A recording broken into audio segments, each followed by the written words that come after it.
All right, the time is 7 PM and I call this regularly scheduled meeting of the Red Oak City Council to order. Let it be known that we have a quorum present, except for Mayor Pro Tem Franklin, who may be online with us. I'm here, Mr. Mayor. Okay, good. There you are. He's home under the weather, but he's still joining us. Notice has been duly posted in accordance to section 551 of the Texas Government Code. We're here to conduct business of the city and excuse me. And in your absence, Mayor Pro Tem, Councilman Miller has agreed to lead us in the prayer and the pledges. So Councilman Miller, would you?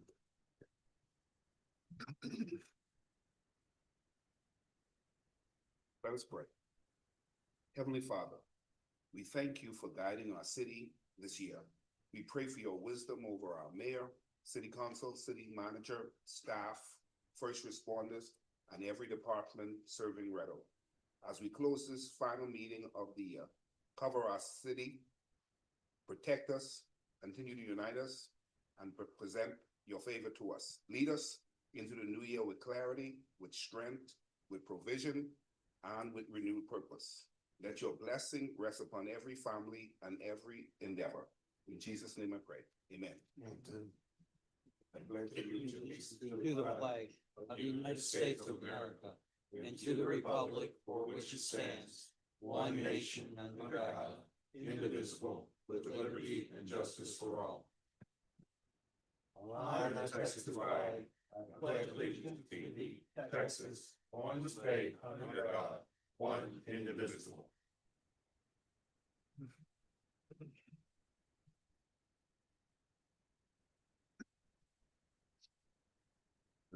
Thank you. Thank you very much, Councilman Miller. So welcome everyone, and we actually have a exciting announcement, and Deputy City Manager Phillips is going to introduce us to one of our lead directors. Good evening, Mayor and Council. Just want to take a quick opportunity to introduce you to Kyle Cooper, new Parks and Recreation Director for us. He started last week. So he's made it through the first week. He came back. That's always good. Kyle has over 13 years experience in Parks and Recreation Management. Most recently with the city of Waxahachie for 3 years. He's a graduate of the Parks and Recreation Director School. Has a lot of really good experience we think he's bringing to Red Oak. So we're really excited to have Kyle on board. Welcome, sir. You want to tell us about yourself and potential family and stuff like that? Yeah, sure. Well, thank you. First of all, it's an honor to be selected to serve the community of Red Oak. I'm really excited to join this community and build upon some of the great things that are already happening with Parks and Recreation. As Jonathan mentioned, I come from the city of Waxahachie. I spent the last 3 years there as the Senior Director of Parks and Recreation, overseeing many projects and the development of that system, and looking forward to seeing what we can do here in Red Oak. Prior to that, served the city of Keller for 8 years, and then actually got my start and love for Parks and Recreation through the YMCA. So child development and recreation is in my blood, and that's what I like to do. So really excited about bringing that to Red Oak. Excellent. Well, welcome. Thank you. Glad to have you. All right. So now's the time for public comments. If you haven't had the opportunity to fill out one of the public comment form, they're back in the back. Please fill it out and submit it to City Secretary. We're going to limit our talks to 3 minutes. Please remember that unless it's posted on the agenda, we cannot speak to it, but we'd love to hear your comments. And we have a Jacqueline Webb who lives in the city of Red Oak, and I invite you to come up and introduce yourself and tell us what you want to address. Good evening, everyone. My name is Jacqueline Webb. I am a resident of Red Oak. I've been here for 5 years. I love the city, love being away from the hustle and bustle of the city of Dallas. But I was just concerned about the excessive amount that we pay for water. I paid $145 for my utility bill this month, $212 for water. The water has always been excessive. I really don't know what's going on, but when I addressed it with the water company itself, they told me I needed to come to city council. They said they had had multiple complaints, but there was nothing that they could do about it. So I don't know whether there is anything that you can do about it. I don't know whether anyone else has come to speak to you or to say anything about it, but it is extremely excessive. I don't know why. I would like to know why. If someone could answer that for me, understanding that may not happen today, but I would like some type of information and to see if there is a resolution. We have people just coming in, that's moving in by the groves, which is fine, but at what point are we going to get some relief from the excessive water bill? That's the first thing. And then I also want to know, with the influx of people and the overgrowth, are we going to get any grocery store? I've seen some things to where we're getting additional restaurants and stuff, but I haven't seen anything about any additional grocery stores or anything. So you may be able to answer that for me. But those were just a couple of concerns. I'm sure we'll have some as time goes on, but I thank you for your time and for allowing me to stand here and address those issues.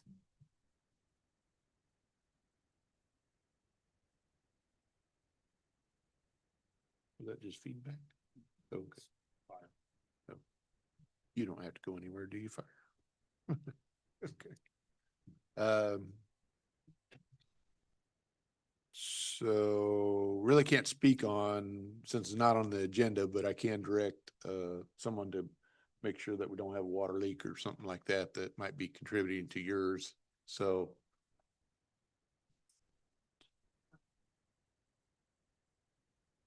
there was one instance to where I did have a water leak. And I called them to tell them that I had a water leak, and I said, I have the bill where I've had it repaired. Can I bring it to you? And they said they won't do anything about it. So I know in other cities where I lived, if you had a water leak, they would look at it and, adjust your bill Sure. based on it. No, they told me no. But that was some months ago. It's still excessive. I have never paid less than $170 to $180 since I've been here. Sure. Had I known, see, the builders and stuff, that's not something they tell you, about the water bill. Yeah. So that's it. and that's individual. Each one uses a different amount, but we can still kind of check into something like that. So somebody from the staff will kind of reach out to you and just try to walk through that. So, was there anybody else that needed to address us or get their paperwork submitted? Okay. Thank you, ma'am. Okay, so now's the time for a consent agenda. Consent agenda items are items that are considered routine in nature and may be acted upon in one motion. Any council member, city manager can ask that something be pulled out separately to be acted upon. And these are items 1 through 10. Was there any that needed to be pulled out for further clarifications? No items, Mr. Mayor. You're good. All right. I would entertain a motion to approve the consent agenda as presented. Okay. Second. That's Miller and that's Smith. Those in favor? Franklin, I. Flannery, aye. Miller, aye. Lightfoot, aye. Smith, aye. Okay. And just for legal clarification, Mayor Pro Tem Franklin is allowed to vote on these items. So that passes 5-0.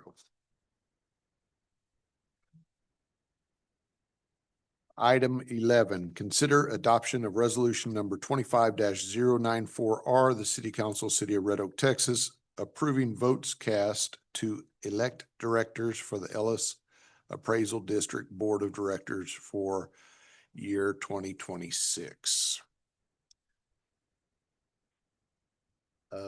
This is something that we do whenever there's a vacancy.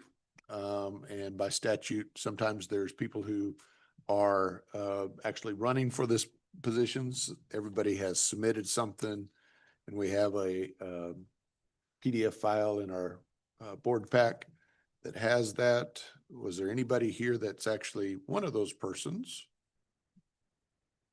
Okay. Do you have anything you want to add to this? I don't have any recommendations. I mean, I don't know any of them enough to say Right. this one's great or this one's bad. And I too have no firsthand knowledge of them. Anybody? No? Okay, so what do we do if we don't have a recommendation? Okay, We're obligated to either vote or not vote, so you have a choice, just like people vote for you or don't want to vote for any of us.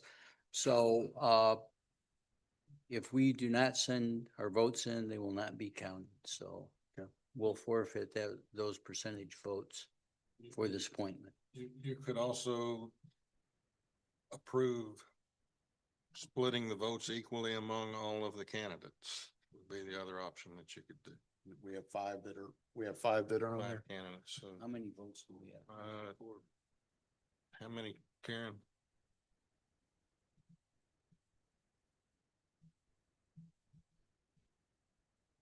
Seems like it was six. Mayor Pro Tem, can you hear us? Okay, 63. Loud and clear. okay. You didn't have any knowledge of any of these people that you want to share or anything? No, I haven't been contacted by anyone. Of course, you can't split them equally because it's an odd number.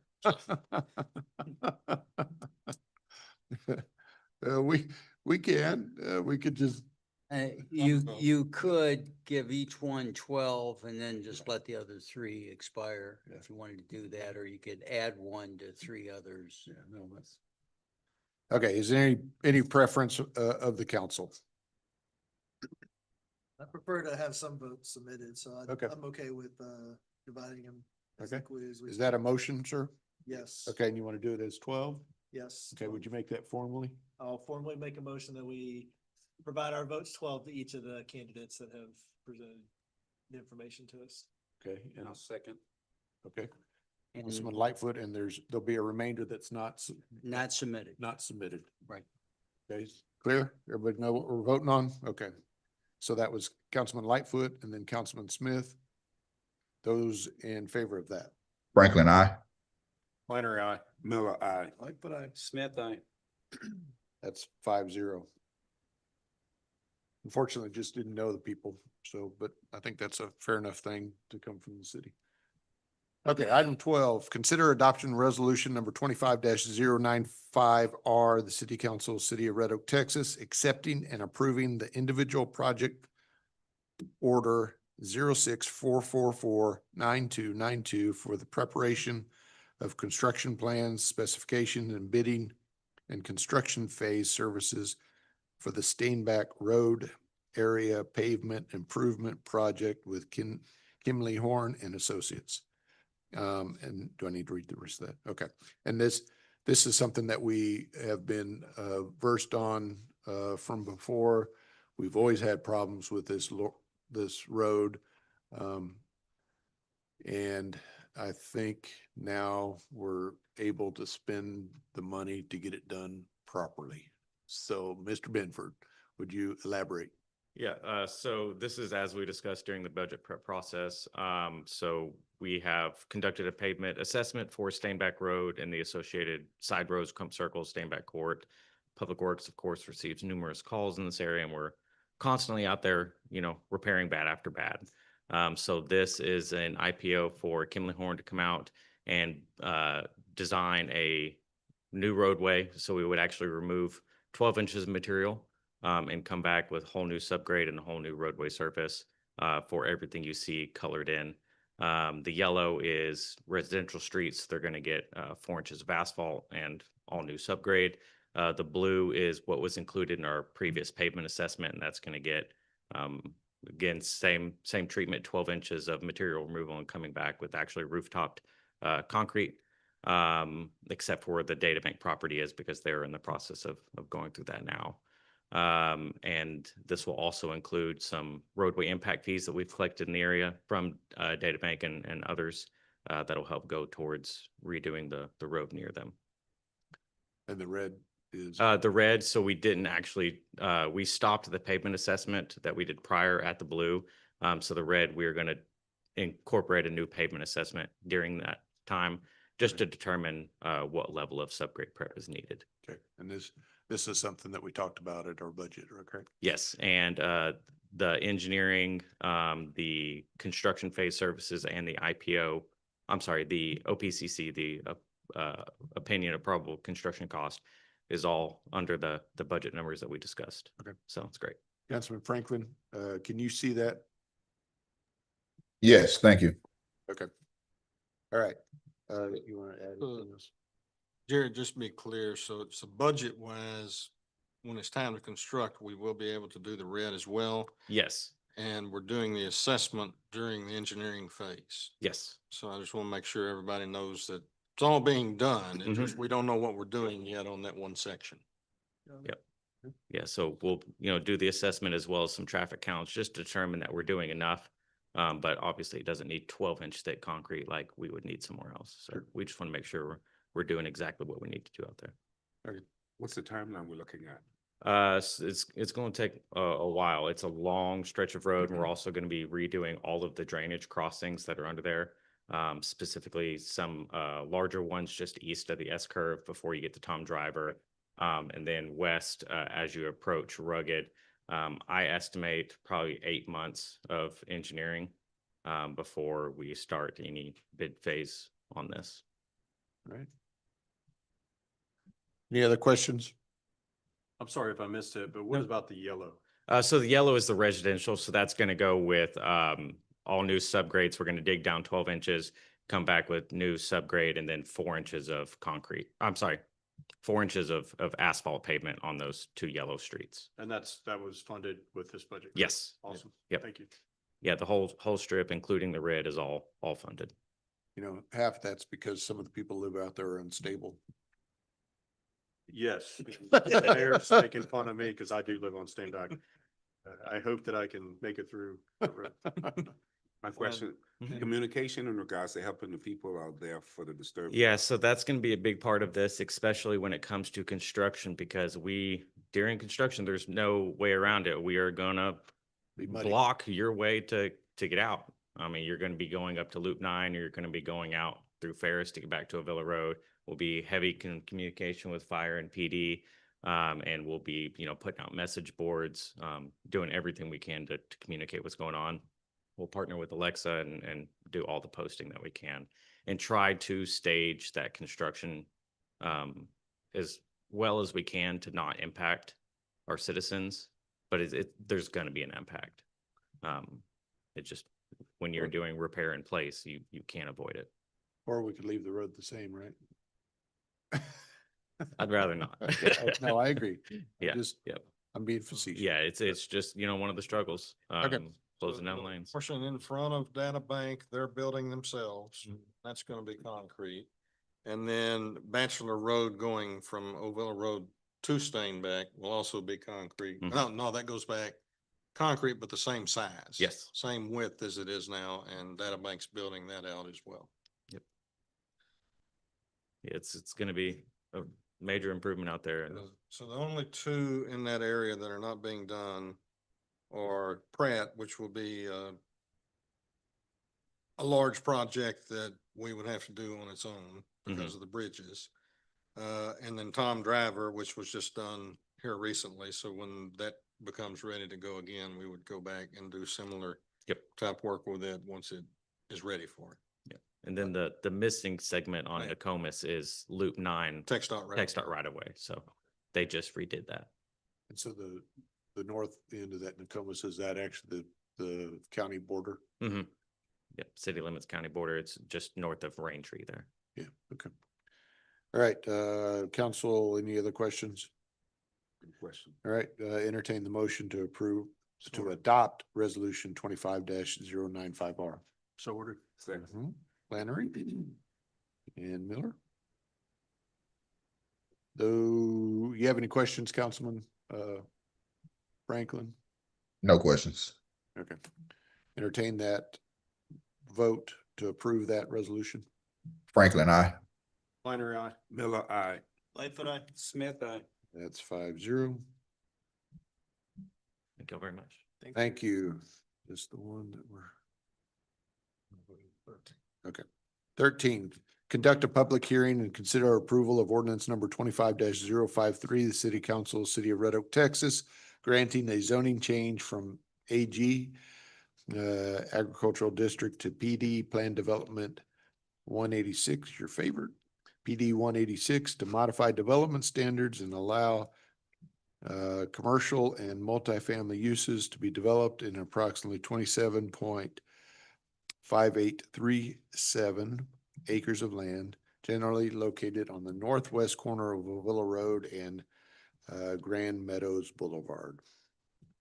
Do I need to identify the property? Okay. Okay, so this will be a public hearing, but Roderick, you got a explanation for us? Yes, sir. Thank you, Mayor. Good afternoon, council. So what we're looking at right now is that tract of land right here, as you described, off of Ovilla and Grand Meadow Boulevard. So we're looking at this piece of land that is right here. That's just south of this residential neighborhood here and the residential neighborhood here on the north side of Ovilla Road. Wanted to get our bearings of where we are. So this one is just east of Ewell Road, so just towards almost the outskirts of town, going out of town, down Ovilla Road. So we'll take a look at our site in general as we kind of describe some of the standards that are being requested by the applicant, okay? And we'll walk through this. So this is kind of the site layout, the overall general just bubble plan of the site. So with this one, as you described, the applicant is requesting to do commercial and multifamily in this, as well as a what they kind of bubble out as a mixed use. However, it can be just a commercial, or it may potentially be a townhouse potential use that's there. They have a use chart that they're proposing that's going to be similar to the C1 uses inside of the commercial tract. It does have some modifications inside of that use chart to where they're taking out some of the more intense uses for that C1 district that we currently have. They also have some areas to where they are proposing restaurants inside of there, but it's contained into a few different lots, and there are stipulations inside of there to where we are limiting the amount of fast food restaurants to 2. And then if they want to go above 2 drive-through restaurants, then they'll have to come back with the SUP. So we'll have to see that. Along with a lot of our PD regulations, they will have to come back with a defined development plan. So we'll have to see it again when they come back for development for this one. So what we're kind of seeing right here with this kind of site plan is just their preliminary plan, how they're planning to lay this site out. Okay, so a couple of things that we want to point out to you guys as we walk through this. So they're currently planning to screen this site with just a living landscaping screen on the north hand side along the residential properties here, and on the northwest corner is what they're planning to screen this with. Typically, we require a masonry screening device along anytime you're adjacent to a residential district. When you're changing those between commercial and single family residential, we want a masonry screening device. The applicant is proposing to do a living screen though. So you kind of seeing what they're proposing here. And they kind of capsulate what here is a retaining wall, and then the residential properties have a wood fence. This retaining wall does taper down about four houses in, and then there's no more retaining wall. There's just wooden fences that's along there. As well as the houses on the northwest side, they just have wooden fences on that side as well. That's one thing. This is kind of more of their kind of I guess more refined and picturesque type of site plan. So you kind of see this colored plan that they're want to show in the landscaping that they're showing here.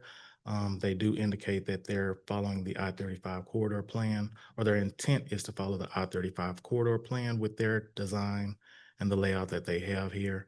If you look through their proposed plans, their actual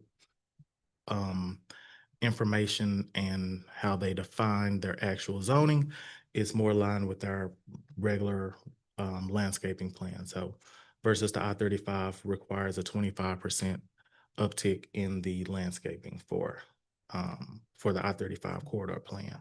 The applicant is looking to increase some of the architectural plans for the commercial area, and they're looking to do the architectural standards, and anything that's facing the right of ways is going to be 100% masonry inside of there. And then as well as in some of the areas that are within the multifamily, they are looking to do that as well. And they're looking to increase those multifamily tenant spaces. They're looking to do about 350 units and make those where they're 3 stories tall. And let's see if we have any additional standards that I'm kind of missing from you guys to make sure that we're covering those. Let's see. I think that we're kind of touched on all of those with that. And let's see. Yes. And that is really the gist of all of these, is that they're just looking to transition this area to be more welcoming when they're on the drive into the city from on the west side of our city along El Villa Road. If you guys have any additional questions, I'm happy to answer those, but that is all we have for this one. Okay. Thank you, sir. So this is a public hearing. We'll open the public hearing at 7:27. Our applicant is here, and they do have a presentation that they want to provide as well. Okay. We'll invite them up and introduce yourself and give us your presentation, and let's see what goes on.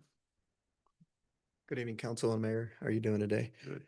My name is Robert Mendoza. I represent the applicant, work for Victory Real Estate Group, who's the developer of the parcel here. We're located at 610 South Sherman Street, Richardson, Texas. So Victory Real Estate Group is what I would call a mixed-use, retail-oriented development firm. We focus on retail. We're really focused on retail oriented developments on major thoroughfares with high traffic, somewhere between 20 to 30,000 cars a day. So we probably on an average deliver anywhere from 10 to 15 multi-tenant retail strip centers in and around DFW. Our most recent one that we just completed was a 26-acre development in Forney, Texas, where we built about 10 retail buildings, and it was anchored by a Kohl's development there in the back. We're under development right now on a 40-acre in Prosper. We've got 26 acres. We just finished in North Fort Worth. We do anywhere from 1 to 20 acres of development in and around DFW. So we're very familiar with the process. We really focus our developments around retail. And then once we understand that we like the development from a retail perspective, then we start working with potential partners on what to do with the remainder of the property. This property is approximately 27 acres. If you recall, It was recently annexed into the city back in August of 2025. We've been working with the seller, I would say now for about 6 months or so, trying to kind of get our plan together and working with the city of Fort Worth and staff to find the right mix of what we can do here. Again, this is a 26-acre development. It's currently an ag. It's an old piece of property that we're looking to redevelop. So this is just a very basic concept of what we're looking at doing for our retail up front. Our idea here is that we're going to create a mixed-use retail and multifamily development here. As you could see along the front, we've got 6 proposed lots, and about 4 of those lots would entail retail and or what I would say a retail shopping center mix of some sort. So that would be lots 1, 2, 5, and 6. As was pointed out by the city staff and planning, 3 and 4 are where we would plan to do what we call pads. In our discussions with the city, although this would typically fall within a C1 district, we've limited those uses. So we have agreed to remove all automotive uses from a C1 district, which is allowed by right. We've limited our drive-throughs to be 2 drive-throughs instead of having the right to do 6 or 7 drive-throughs, unless it's on a retail building. So we really focused hard and specifically on lot 6, we focused the uses on lot 6 that would really fit what a retail restaurant shopping center would be. That's about a 20,000 square foot planned retail development there on the corner. Our idea, as you could see, is you got patios on both end caps. You got a patio there facing the hard corner. Our idea there is to really try to bring that corner alive, to bring some restaurants and retail into that shopping center. More of the service uses such as medical and dental and some of those other things that would happen in a typical multi-tenant retail use, we've have moved those uses over onto lots 1 through 5. As I said. So we do understand that this is within the I-35 corridor. The I-35 corridor is definitely asking for a much higher landscaping requirement. We have met almost every one of those regulations except for the percentage. Because we have that creek and that Waters of the USA there, we really didn't want to mess too much with that and cause to get more buildable area. So rather than focusing on the percentage per lot, what we did was we're going to plant just as many trees that would be required within that percentage. We will have the 3-foot, we'll have the small bushes that'll block the headlights from the main street. We're going to have the similar setbacks that would have been required in the I-35 corridor. There's some just minor changes in there. Our overall intent is to make this as highly landscaped as we can within the buffers that we've provided, and we will meet all the same trees and landscaping requirements and everything that's within there from a paver standpoint. In addition, we will be doing streetscaping. We'll also be providing amenities for the retail within there, such as park benches, lights, flag poles, other different things that we'll get into more detail on that when we come back to the city with the detailed development plan and have a little bit more areas that will be identified when you see that on the site plans. Again, this is a very high level concept plan that we're working on. We are working with a multifamily partner that is working with us here. When you look at the regulations on the multifamily side, and I'll let them get into a little bit more details on that. There's 2 zones. There's a zone A and then the remainder of the property. The intent of the zone A is to have that higher masonry and that higher look that's facing the main road to be able to give the presence of a nicer, higher end product.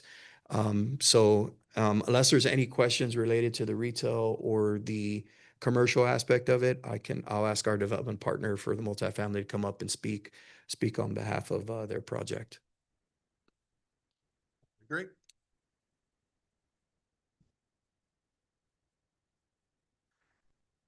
Good evening, mayors and council members. My name is Brett Foster, and I'm the representative for the Wolf Company.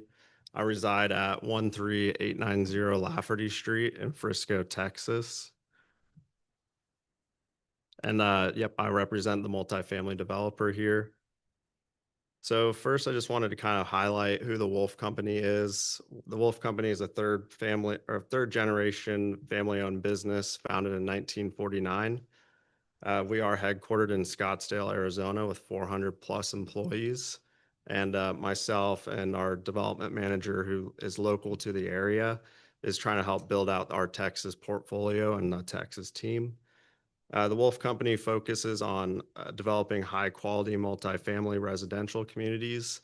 And this slide's actually outdated as we just got awarded 2 more awards in the last day here. So we actually have 96 awards since 2014 now. To date, we own approximately 12,000 units with another 4,000 units in various stages of development. And in DFW alone, we have surpassed 1,500 units. Wolf Company really prides itself on delivering a very high quality product, focuses on their design and the overall renter experience. And additionally, we want to be good stewards to our neighbors, so we try to curtail our development site plans to benefit the existing uses there today. Additionally, the Wolf Company is one of a few U.S. developers with fully discretionary capital, and this allows us to be a long-term holder of the subject asset here. So you may be wondering, what sort of renters are we targeting in this area? The good news is we can look to the Avila at Legacy Square, which is another very strong competitor of ours. So we would be targeting actually $2,100 for our average rents here. And a Wolf policy is that each renter must earn 3 times the prospective rent here just in order to be able to qualify for it. So that $2,100 rent would equate to a monthly income or an average household income of $75,000 per year just to be able to qualify for the apartment. As evident, our DFW portfolio is right around $78,000 a year. And I think this just really highlights how Wolf-owned assets are for move-up renters. The average age across our portfolio in DFW is 32 years alone. And I want to highlight that these renters are not going to be your first-time renters. These are going to be move-up renters that are, the teachers, nurses, fire, police, and they're going to be a very quality resident that you can be proud to house here. One of the reasons why I was really gravitated towards the city of Red Oak is that you guys have done such a good job at having a fee simple ownership rate, that the rentership rate here is actually just 18%. Across DFW, that rate is closer to 40%. And I think as you guys look to your future growth of around 5% per year through 2029, that rental housing should be considered and look to, at least keep that rate or look to slightly increase it. Wolf is very big on crime here as well. So community safety is very important. Any bad publicity or press about a project could really ruin us. So all of our prospective residents are screened with credit checks and criminal backgrounds. Any applicant with a felony record within the last 6 to 8 years will be turned away and it will not be able to be qualified for our rents. Additionally, all of our properties will have security lighting and surveillance cameras with 24-hour monitoring. We will offer a police discount program with nightly security patrols. And we will also have a gated community with key fob access and have the parking lot secured. And additionally, we will thoughtfully design the community with crime prevention through environmental design measures. Additionally, Wolf really prides itself on the amenities that we offer. To able to attract that renter of $2,100 a month, we really need to make sure that we offer quality amenities such as an expansive clubhouse, fitness center, resort style pool, dog park, barbecues with curated seating areas. And we've even looked to incorporate an event lawn with various cornhole, bocce ball, food truck spaces, things like that.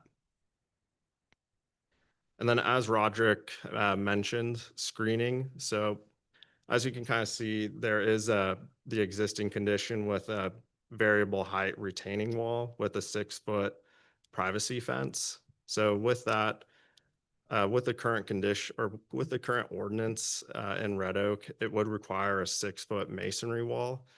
And what we think would be a better option would be evergreen screenings. So we can plant, junipers or Nellie Stevens, and some of these plants can get up to 20 feet tall and provide additional buffer for the single family neighborhood to the north. And then additionally, the finished floor of the multifamily will actually sit a little bit lower. So our property is going to be it's going to be only on that 3rd floor that can maybe peek in. Additionally, we did go back and forth with city staff here and try to fit into the I-35 corridor vision plan. So as touched on before, the Zone 1 or Zone A buildings, those will all be facing Avila Road and Grand Meadow Boulevard. Those are to be constructed with 100% masonry. And then additionally, we added a lot of nuance to the buildings with articulations to the roof plane, cornices on the roof line as well, the banding amongst each floors, and then the various colors of masonry just make this a very attractive building, in my opinion.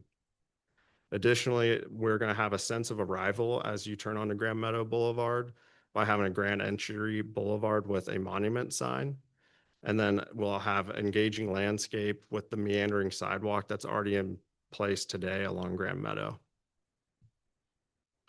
And then here's just some sample imagery that we've created for the space. So you can kind of see that grand entry drive, all the unique details that we've provided in the buildings with the tower elements, various roof line articulations. And then here's just some sample amenities that we've constructed our own communities today. So you can see we have grilling stations, the outdoor kind of event lawn with cornhole, horseshoe, and fire pit areas, dog parks, and more.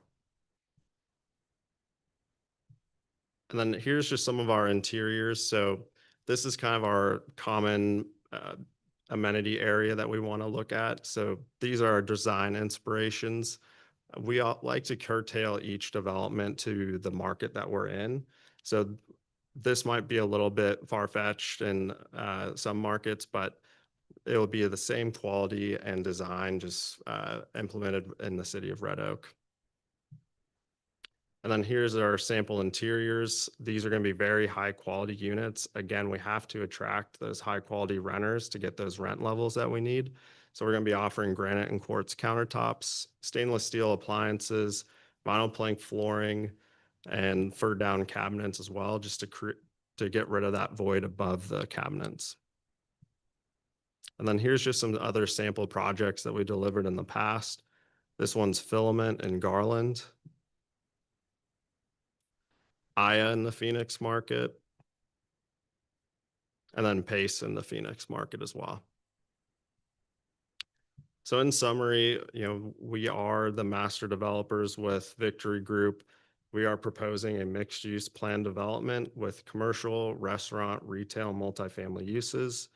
Our product will deliver some of the highest rents in the market with the best in class design. And the multifamily kind of fits that I-35 corridor vision plan by providing a buffer from lower single family uses and shielding it from the higher intense uses with the commercial and the retail. We will offer enhanced streetscape with perimeter landscaping. And again, the community will be gated and secured with 24-hour monitoring. And we believe that this is the solution to help jumpstart the neighborhood conveniences on the west side of I-35. I will now open the floor for any questions on the multifamily if you guys have any. Thank you very much. So, just to close it and ask questions.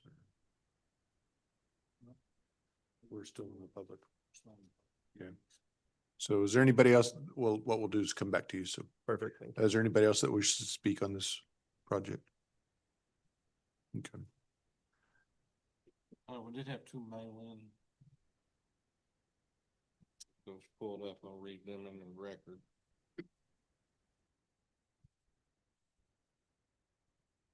From Tammy Lemon at 187 Bowling Green, is against it. I don't mind commercial coming, but am not a fan of apartment zoning. And then the second one is from Timothy Lemon at 187 Bowling Green. And he just says against. Okay, so those are read into the record.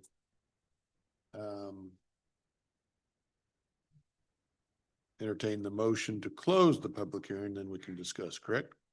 All right, entertain, okay. 7:45. 7:45. Councilman Lightfoot, those second, please. Second. Councilman Smith. All right, those in favor? Franklin, I. Minor eye. Miller, aye. Lightfoot, aye. Smith, aye. All right, that passes to close the public hearing at 7:45.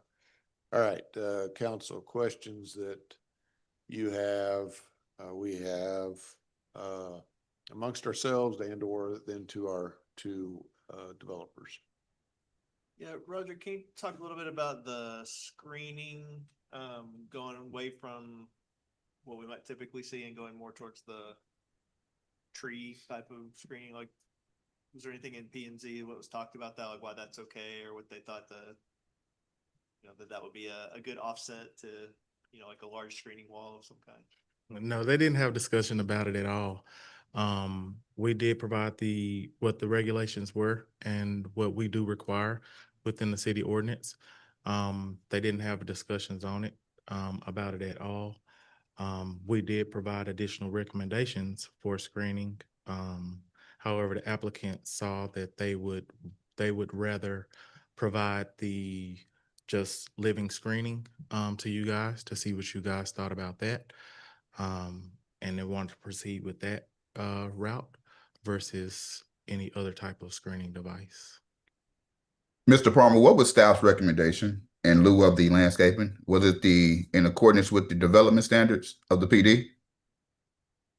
So staff provided a couple of different recommendations, either the masonry screening wall or with the previous developments would be a wrought iron fence coupled with the masonry columns coupled with the living screening device. Thank you. And are there any other developments in that area with a landscaping screening? With just straight landscaping screening? Yes, sir. No, sir.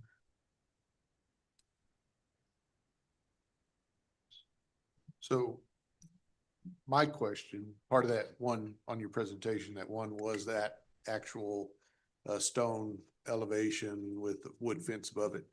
So living trees there, how big are they when they're planted? And what's the spacing and how much does it block out? So I guess, so with that one, that is a retaining wall. Yeah, So that's a retaining wall, and then the residences, they wouldn't have to have the screening device. Those are just fences that they have there. They weren't required to screen towards the other I one. understand that, Mhm. but so if this developer, if we said we'd allow, Just a living trees. screen. yeah, Mhm. at one end, you got 10 foot, so that they're gonna plant 10 foot trees there at the top of it, and at the other foot, at the other end, the west end, are they gonna plant Uh-huh. 10 foot trees where they just have a fence, so they have 4 foot above that fence? I think I have to let the applicant answer that one. From what they described, I don't think that the trees that they were proposing to plant were going to be 10 feet. I think they mentioned that they could potentially grow up to 10 feet, but I'll let them speak to that. So they can describe that.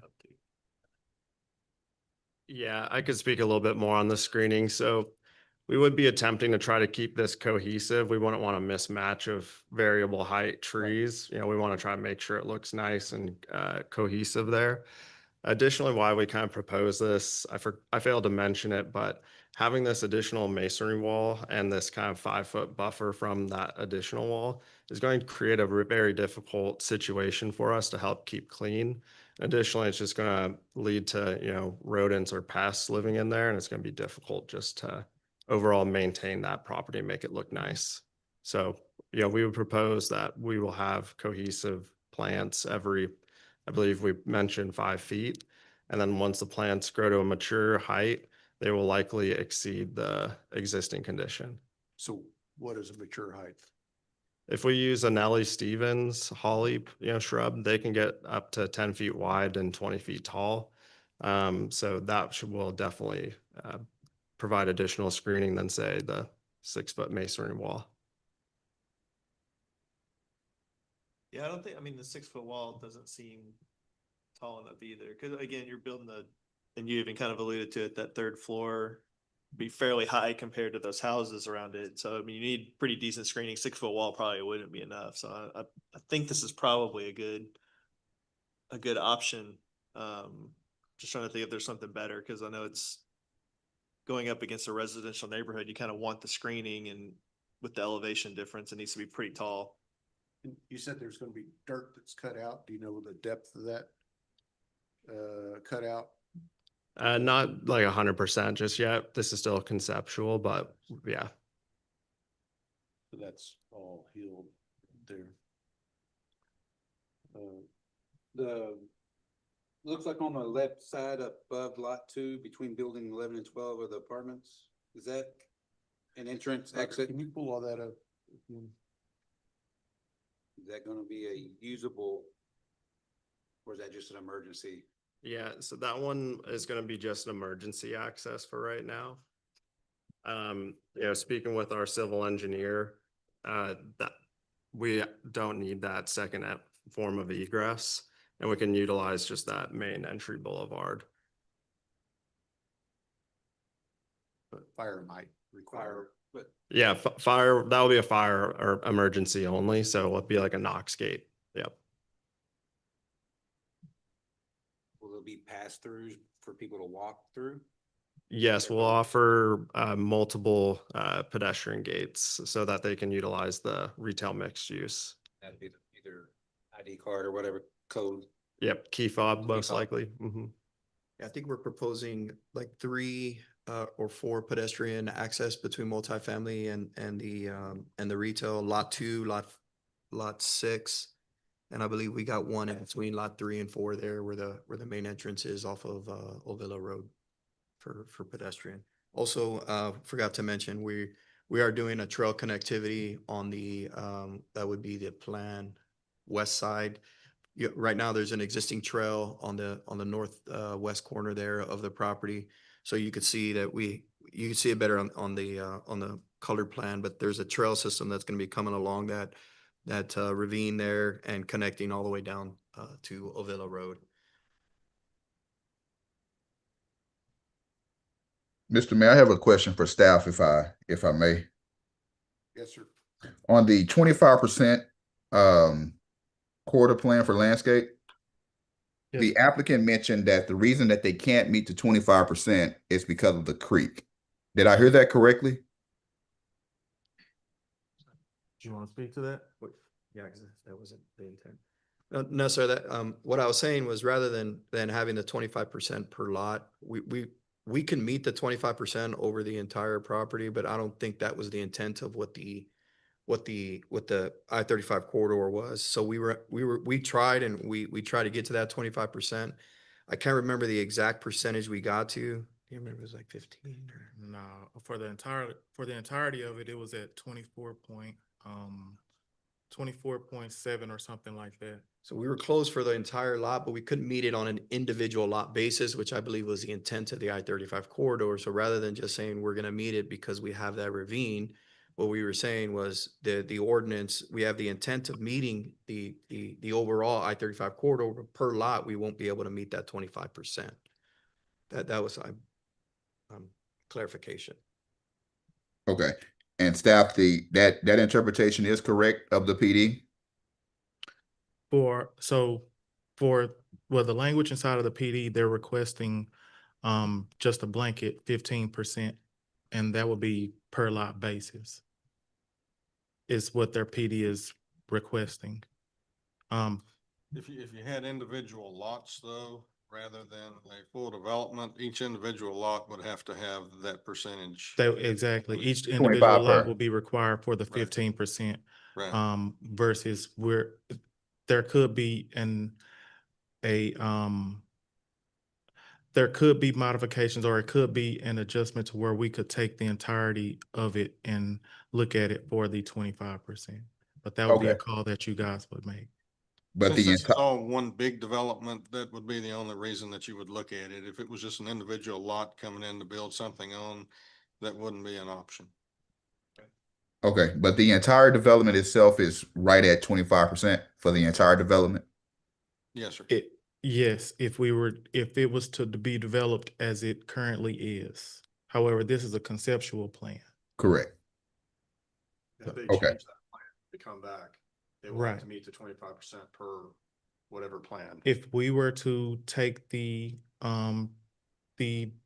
zoning as it currently is, it's requiring, or it's requesting to be at 15%, and that's per lot. That's what's in the. Is PUD what that they're, you're is proposing that's what the today is language, 15% per that's what lot. the language says that Yeah. they are, they're requesting.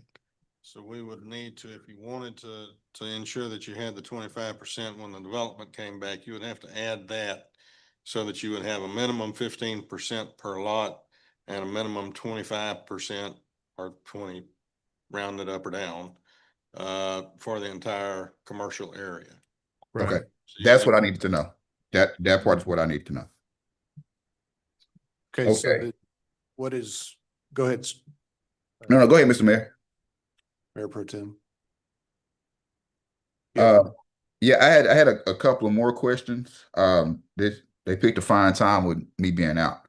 I heard a few comments regarding the 3 times rent, which I understand. I kind of stand in the middle of the road on that. It keeps people out in a housing crisis, but I do understand that.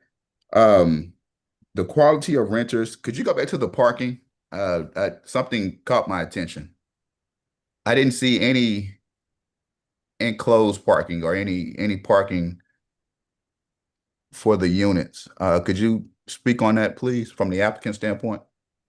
Yes, that's correct. So we wanted to have the flexibility to have garages here, but we also didn't want to impact our site plan too much. We understand it's a very tight site plan here.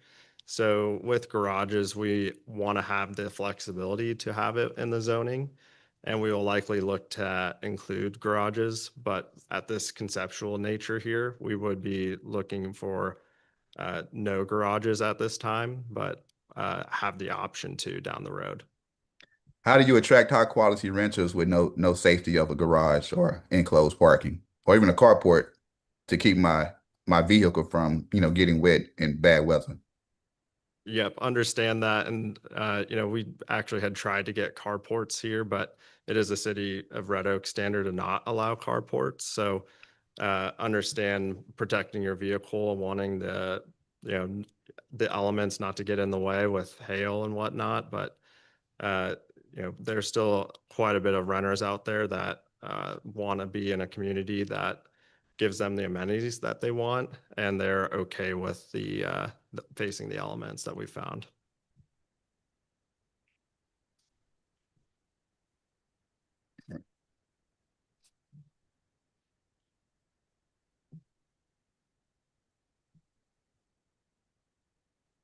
I see you writing on there, so I'm sure you have quite a few more questions for me. No, I'm taking some notes here because I think we'll see you again. And I know we had a conceptual phase, so it can be commercial, it can be multifamily, it can be both.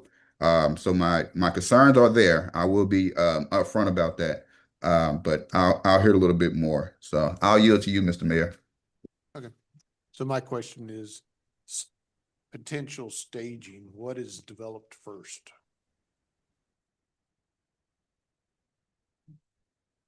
So from a commercial standpoint, our plan is to bring back either lot 2 or lot 6. It could possibly be both. Once we get through this zoning case, we're gonna kind of hit the marketing trail pretty hard. We've identified already some tenants that we're gonna be bringing here, but we will be coming in with one of those 2 retail buildings to start out the development. From a delivery standpoint, we're gonna be much faster than the multifamily. You'll highly likely see the multifamily's development plan a little bit before ours, but our process and building, I mean, we're not building, what is that, 11 buildings, 14 buildings. So we're, so from a development standpoint, We'll be delivered and built, one of those, one or two of those two developments. I would say within, delivery within the next 12 to 18 months, just give it kind of standard development timeline. Takes 7 months to build a retail building, and then whatever time after this to get it permitted. Thank you. So question, Todd, when you were And then, saying this is one big lot. yes, this is one big lot. It will be platted into multiple lots that you see here. Yeah, that's what I was getting at. So you have like lot 6, lot 5, lot 4, lot 3. Typically, it would require 25% on lot 6, 25% on lot 5, and so forth. What they're trying to do, which is also good from the standpoint of it allows you to develop more space that would provide more value in terms of improvements and sales and so forth.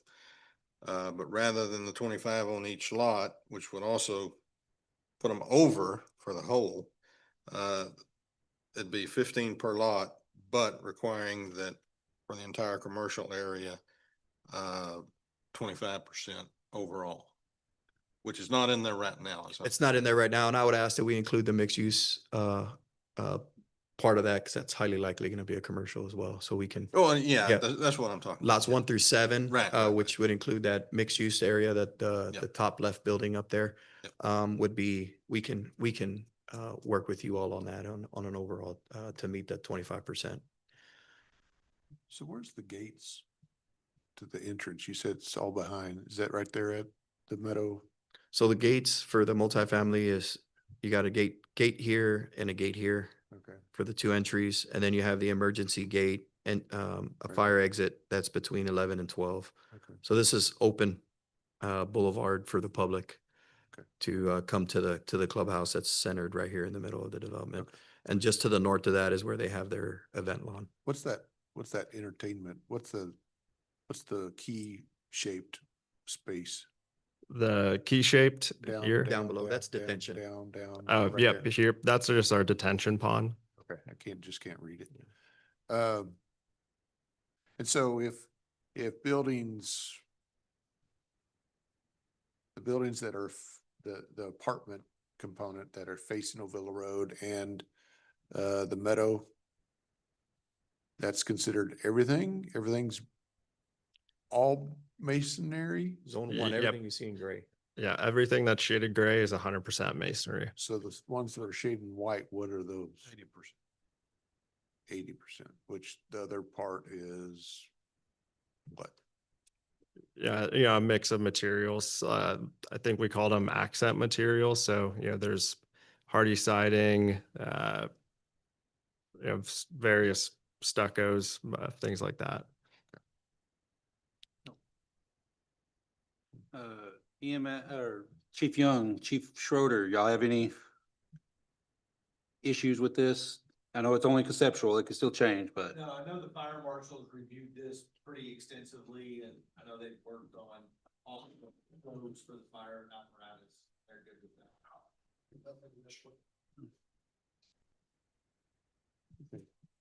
All right, so our modification needs to be to make sure the total plan has 25%.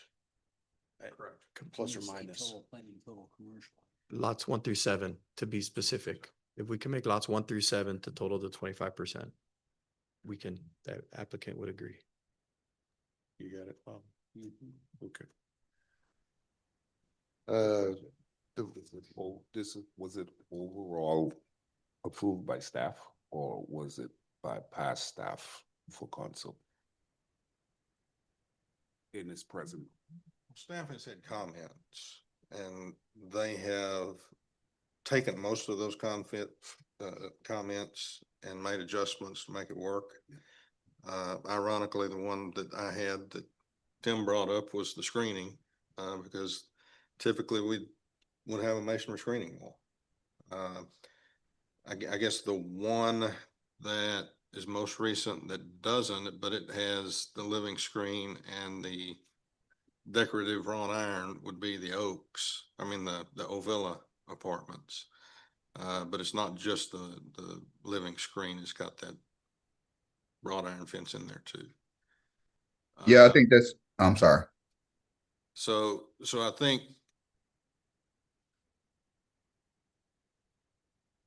think with the height difference, it's kind of like what Councilman Latfoot was saying, you're gonna get more height probably out of the living screening than you will with the masonry wall. But Yeah, we can't have them put a 20-foot masonry wall yeah, between there. I mean, that's- if you approve it, you know, you've got to take into consideration, what are you gonna tell the next guy? Yeah. You know, you're not technically setting a precedent because you're doing a PD, but it's harder to make the next guy do it in a PD as well. Well, and in my mind, the justification for that is the elevation difference. I mean, the fact that you're going up 3 stories for this and you're pretty close right now level with it. I know they may take some out, may drop it a little bit, but if you just did a 6-foot wall there, you're not even getting up to the fence line of the other, I mean, you've made it a non-issue if you don't allow for something different in there. And I think we'd look at that case by case for any new Right. PDs that come as well. We've already got a 6-foot wall technically there with a fence, right? Yeah, but Only on the east end. only for half of it, yeah. Or a third of it, maybe. So, yeah, you have a wood fence basically, and you Which have belongs to someone else. Yeah, Yeah. that's on the other people's property. So if I was a homeowner, I could take my fence down and nothing, right? I have access to the. No, not in this case. I think the PD on that housing development requires that fencing. So I Go don't, up to 8 if they want to pay for it. We do 8 fences. yeah, but they couldn't take it down. They'd be in violation of their zoning for their property. Do we know that for a fact? Pretty sure. Because they had to have the Wall. well, not just the wall, but it had to match. All of those fences had to match, which is why it's all that stained cedar. Yeah. Is that right, Ben? You agree? Okay. Saying no. Staff saying no. Yeah. Okay. So we're done. What about the issue about access? I think that one of the things Mr. Franklin is talking about is part of it's not only a visual screen, but you don't want people going either from this commercial area into the residential area, et cetera. So that's why you have wrought iron plus green screen. So wherever you don't have fencing, Well, I think from staff's perspective, we were trying to encourage people to walk from the apartments to the commercial area. no, I understand that, but I'm saying into the But residential, into the single. on the family, perimeter. Yeah. Already And a that's, trail there already, right? So there's already, Yeah. like, the people in that. it's outside that That's subdivision. the west fence. Okay, you're, Yeah, you'd you're have to go not down worried to about Grand access to Meadows. the use, you're worried about access to the apartment, like Right. okay. Yeah, no, I get what you're saying. I just didn't catch what you're saying. Yeah, the single family would have to go down to Grand Meadows, go down the sidewalk to Okay. get there that way. All right. Any other questions, council? Yeah, I'm still kind of on the fence with this screening and the wall versus the trees. I think I would like to see a better resolution. I don't think I can support what's being brought before us now. Is this something that if we vote tonight, does this stand, or can we review this when he comes back? That's a legal question. All depends if you vote to approve the zoning and then work out the details in the ordinance, or you approve the ordinance, then that's the ordinance until you amend it. That would be a regulation you would adopt, Mr. Franklin, you'd see what I call the detailed site plan later. But if you wrote the fencing in this ordinance, then you're gonna see that, whatever you write tonight, in that detailed site plan. Okay, thank you for that. Yeah, I have heartache about this one. Love the development, but heartache about this wall and fencing.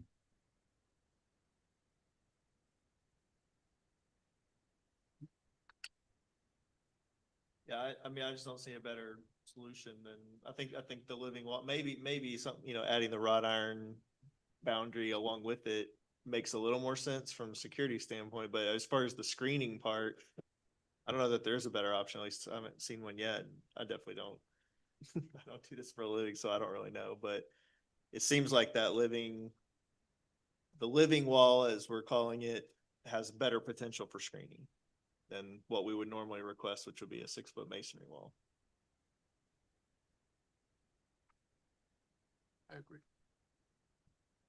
And like you said, this 6-foot masonry wall, is there gonna be a way to get in between and clean it? Or who's gonna clean it? Or you're not gonna see the mess if there's people throw stuff over there, so.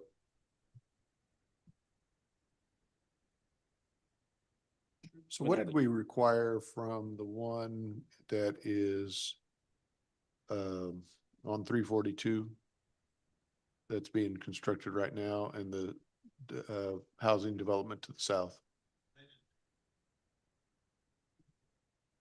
So do any of those higher two-story buildings back up directly to that? Not directly. The 2 stories, then an alleyway, and then the screen. But that screen wall is 6 foot? Yes. Okay, so we have all these are 3 stories?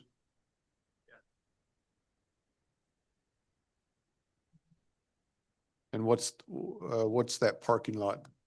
What's the distance between the existing wood fence and the edge of the building? I And- think we have it set out in the standards to be a minimum of 50 feet. But just know that we had them turn the buildings specifically this way so that the patios would not be overlooking. Those are the sides of the building. Okay, so are there windows on the sides? I'm sorry, so Windows on the ends of the building. The windows on the ends of the building? are there windows? So, yeah, no, the ones all right here on the interior, we tried to lay these out as best as we could to be respectful to that single family neighborhood. So those windows are not going to be visible from the 3rd floor. So they're not going to have a view out to it. Their living room and balconies are East-west. Yeah, east-west. Okay, so there's nothing. And This I is want the to, concept, because, right? yeah, I know, but that would help me be more influenced based on how tall those trees need to be to block Yeah. to the north. So if there are no windows on the north side And And- 50-foot. and you got 50-foot and you have your patios that are blocked by an offset bedroom, so they really have to work to lean over and look, I guess is what I'm. Correct. Or have a Okay. ladder up there and Yeah. peek over. Yep. All right, then I'm probably, Franklin, do you understand what I'm trying to get at? Yes, I understand what you're getting at, Mr. Mayor. The issue is this is a conceptual plan, so this could all change tomorrow morning. So how do you? Well, you require whatever fencing you want to see, require it here. And it'll be a development regulation, so the detailed site plan would have to reflect the development regulation. So if we're happy with the proposal that they've given preliminarily, we just make that part of this Yes. PD, and then Yes. it has to be that way. Yes. If we got comfortable with what they're talking about. You right, conditionally if you, today. right, because Which the is the living detailed space, site just the living plan space, should yeah. match the development regulations which you adopt tonight. But if you thought you might want a masonry wall, it would be better to put that in the regulations because it's gonna be easier to come off of that than it is to add on to it. So in other words, if you get into the development plan and like Councilman Franklin saying, well, I don't know, I need to see more about it. If you just have living screening there, you're not gonna be able to necessarily add a masonry wall. But if you have a masonry wall, it's much easier to reduce those requirements at that time than it is to increase those requirements at that time. If that makes sense. So you're saying if we. You if can we- remove the wall later on. Yeah, Well- with amending the order, you'd have to amend the regulations too. could do When that both. came back, but you could do that. It would be a lot harder to go back and say, I'm gonna add this masonry screening wall onto it than it would be to say, I'm gonna take the masonry screening wall requirement off. At least in my mind, it is. It's easier to relax a standard than it is to impose a higher standard once the development process is started. So you're better off making it more onerous, if you will, and relax it later if you see something you like better. And if we don't put it in, we can't What I said. apply it to anyone else. So Yeah. You didn't I- even know I'm- that word. I'm not worried about the next plan development. I'm worried about this. Yeah. Right. I don't Yeah. know. That's why we And need because every piece property and every development has different needs and configurations and how the lay of the land goes and who's next door to it and who the developer is and all those things, and width, height, and length. So you have a lot of latitude and you can write the regulations to fit this development at this location at this time.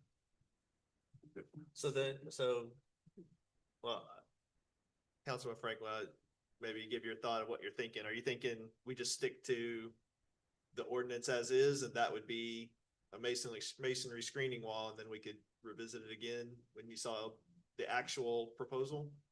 Yeah, so I would do just that. I recommend what's stated in the ordinance, and when they bring us an actual site plan, at that point, we can look at reducing or amending what we need to amend to assist the site plan. My heartache is if we let this go out of here today on a conceptual plan, and they decide as a business decision, they're going to change the entire project, then at that point, we've reduced the ordinance to allow something that could ultimately come back and hurt us on the long end. And as our city manager said, at that point, you're taking a relaxed ordinance and trying to make it more restrictive, which is an uphill battle.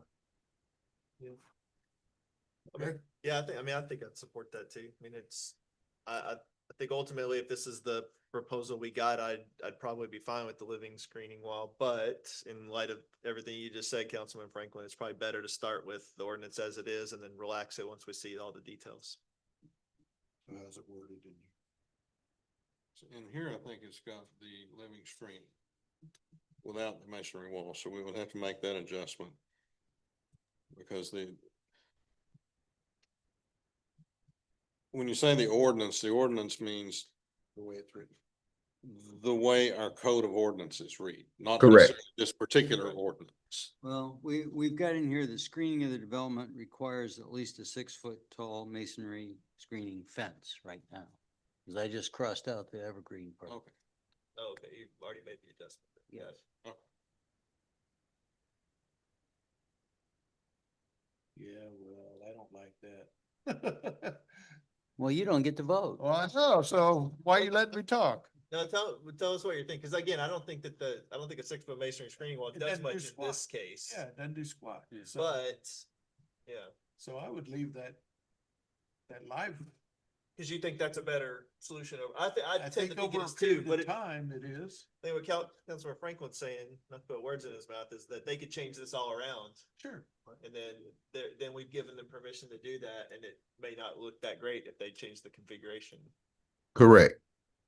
And once we move from the conceptual phase, then at that point, I am open to revisiting this conversation.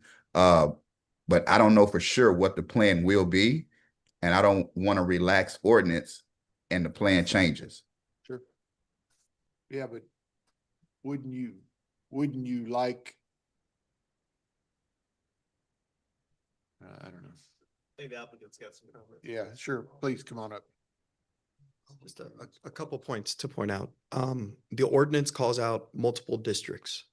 To answer the question of Councilman Franklin. The rear district is a multifamily district. The multifamily district is identified to be a 3-story multifamily product with certain amount of density. So no other type of use can go there. I cannot build townhouses on that property. I cannot turn that into commercial. So to say that this concept plan is going to change into something else and we're giving a relaxed ordinance to the living screen isn't necessarily correct, because that type, now the layout could change. That is correct. The layout could change, but the uses won't change. It'll still be a 3-story product. It could still be, and it'll still end up being a multifamily use. So from that perspective, the use is under this PD. If the ordinance and the regulations were passed today, that use along that edge there would remain. That was the first thing I wanted to say. The second thing is if we're leaning towards trying to handle it on a, and I don't want to speak for the multifamily, but if we're leaning towards handling it on a development standpoint, all I would ask is that we do the or, a masonry screen wall or a living screen to be handled in the development plan phase. That way, if let's say that this plan comes back, and our plan is to be back very soon here, but let's just say it comes back a year from now and some of the council members aren't on the board here anymore, then if you have just masonry screen wall, you're going to read it exactly like that you're obligated to do masonry screen wall. There is no or, there is no option to do anything else. So those are just 2 points I wanted to just possibly bring up for the council to think about from the perspective of the screening. So, Okay. Thank you, sir. And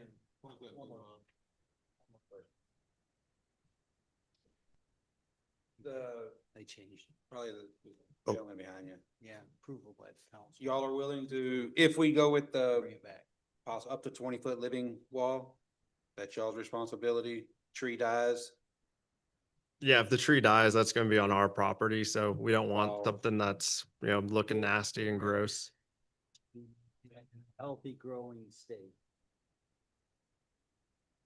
Yeah, it'd be just like the fencing on the neighboring property. It's part of the zoning. So if the tree dies, you have to replace the tree or you're in violation of the zone. And then I'll do the and or the final approval by the council. They have to bring it back. You have to finally approve whatever they end up. yeah, I'm fine with that, because I think it is kind of, for me, contingent on this configuration where it's, the north-south. I mean, if that changed, then the living screen wall would need to be looked at again, I think. So I think it's realistic to say, to have it in there as an option, that we have to final approve when we see the final details. Something like that would be fine with me. Mayor Pro Tem, you good with that? Yes. All right. All right, so how do we modify this, sir? I'd be a motion to approve the PD and I can read the changes. Okay, entertain motion to approve ordinance number 25-053 with these amended. One, that the existing residential privacy fence along the north and northwest property lines be masonry and or a living green screen or combination thereof with final approval by the city council at the time of final detailed site development. That the landscaping on the commercial on lots 1 through 7 shall overall be 24% of the land and each lot no less than 15%. That's change. And then all the windows on units 13, 10, 8, 7, 5, 3 shall have no north-facing windows. And I'm not necessarily Indirect convinced that light. we have to look at that right now, though, right? Until they bring it Subject to back? final approval by the council and detailed Yeah. site plan. All right, there we As go. long as you We put that like in there, I that. think we're good with it. I'll so move that then. All right, so hang on just a second. And sorry, I might have misspoke. So there is gonna be one, I believe it's 4 foot by 4 foot or 6 foot by 6 foot window that looks out to the north and the south, but there's not gonna be your primary living space on it, so it's just gonna be more like a bedroom. Apologies if I misspoke.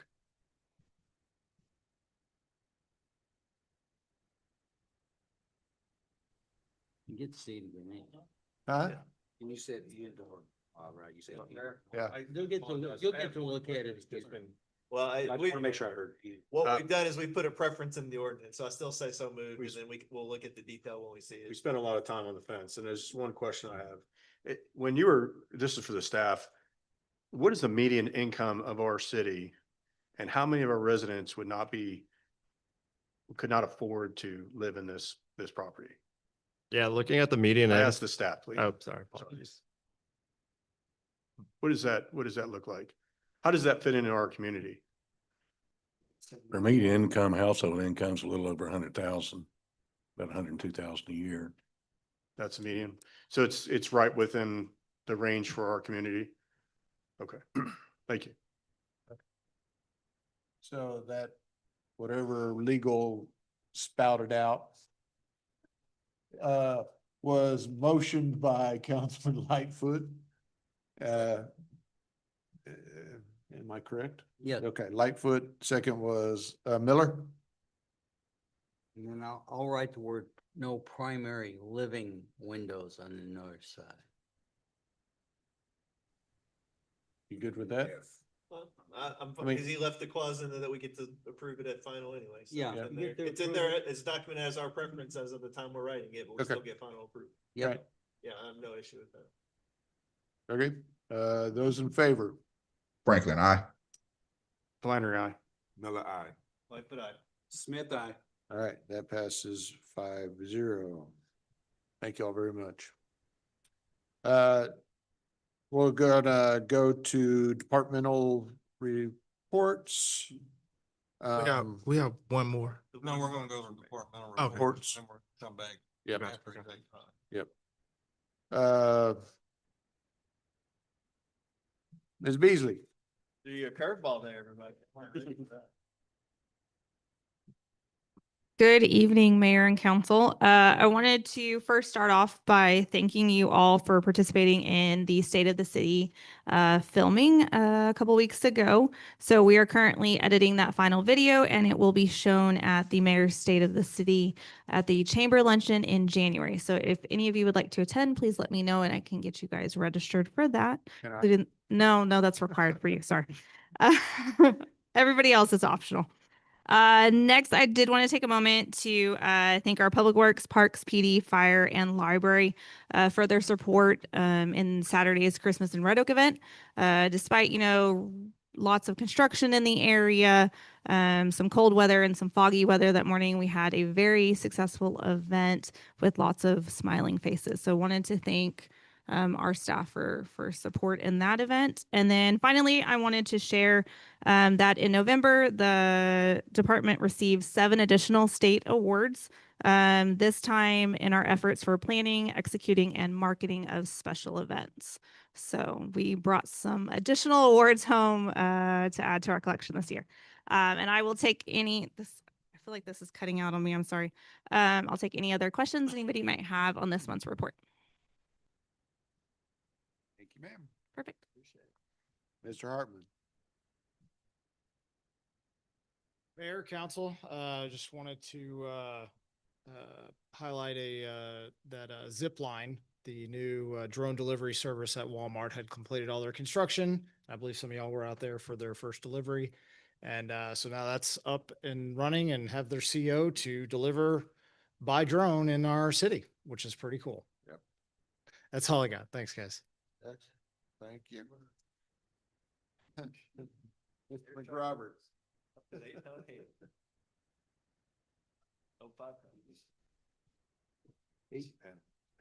guess. My sister reported the other day and they only did 5. They restricted it. They said that Yeah, they said 8. Yes, sir. Mayor, Council, not much really going on yet. It's early in the year. I just wanted to touch base on a couple trends. Sales tax, it's been down for several months in a row. Looking at the taxpayers, and I can't say, specifically who, but I think some of the construction around town has had something to do with some of those decreases. But the last month we got was actually back up. So hopefully that trend will continue with Christmas, time.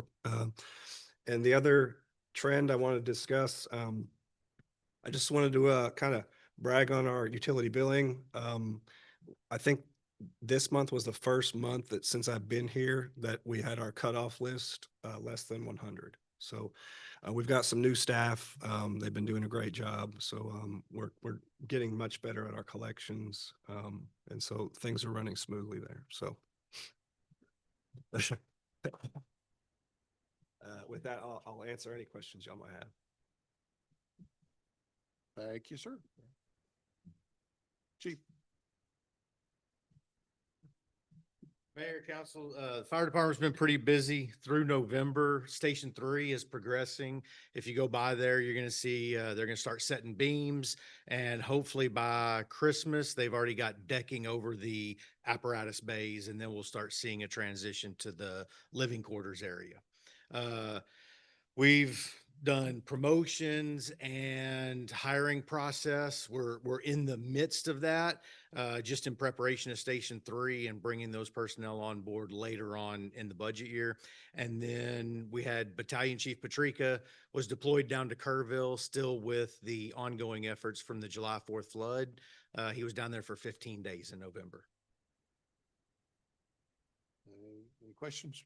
A quick question. This time of the year, fireplace, cold, the heat, is there any educational factors going in, assisting senior? Anything from the fire department side of things, trying to make sure?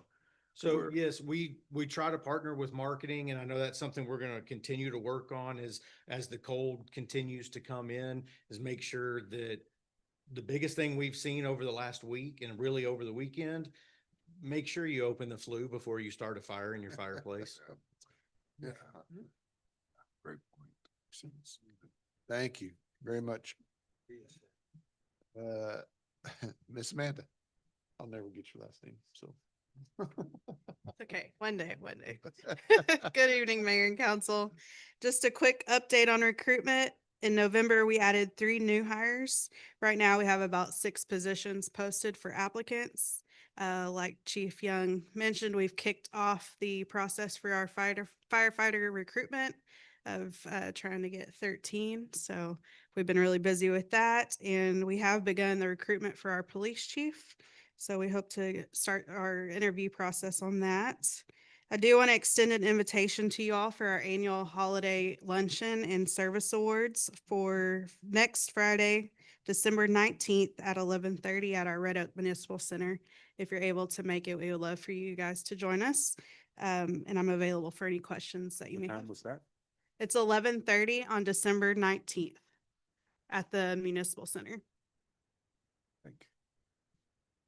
Thank you, ma'am. Mr. Phillips, you want to give us an update?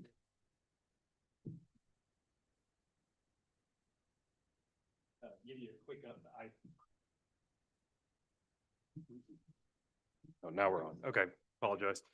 Quick IT update. John's out. IT's been working on the crime server, so they're waiting for a couple of components before, as we also go through a change with our dispatch system in Midlothian. So that's in progress. There's staff also installed a new software called Ninja One, which they can manage patches remotely. So it requires them less efforts to go out into the actual offices and touch every single computer. So it's an efficiency improvement there. Station 1, which is, patrol, Fire Station 1 over there off of Methodist. Generator project is complete now, so that's online. And then the AV updates that we've done here in the community room are complete. We're waiting. There was a couple of issues on the punch list, so we're waiting for some material to come back in for them to finish it. So, but it's 95+% complete there. Thank you, sir. Ms. Fuller. Good evening. The library is doing very good this year. We just gotten started, but our program participation is up 38% for the year so far. And our computer usage is up 157%. So people are coming in and using our computers. Very, very good. I did want to let everyone know that DataBank has been very generous, and on December 18th, they will be at our STEM class, and they are presenting 5 3D printers for take-home kits so that kids can take them home, check them out, and then bring them back. So that will be on December 18th. And that is everything I have for you, unless any of you have questions. I'm sorry, you said that was DataBank? Yes. Oh, it's good to know. Thank you. Thank you. Thank you, ma'am. Mr. Cooper, welcome and give us an update.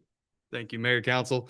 The only thing I wanted to bring to your attention is that the Parks Department received their mobile field marking robot.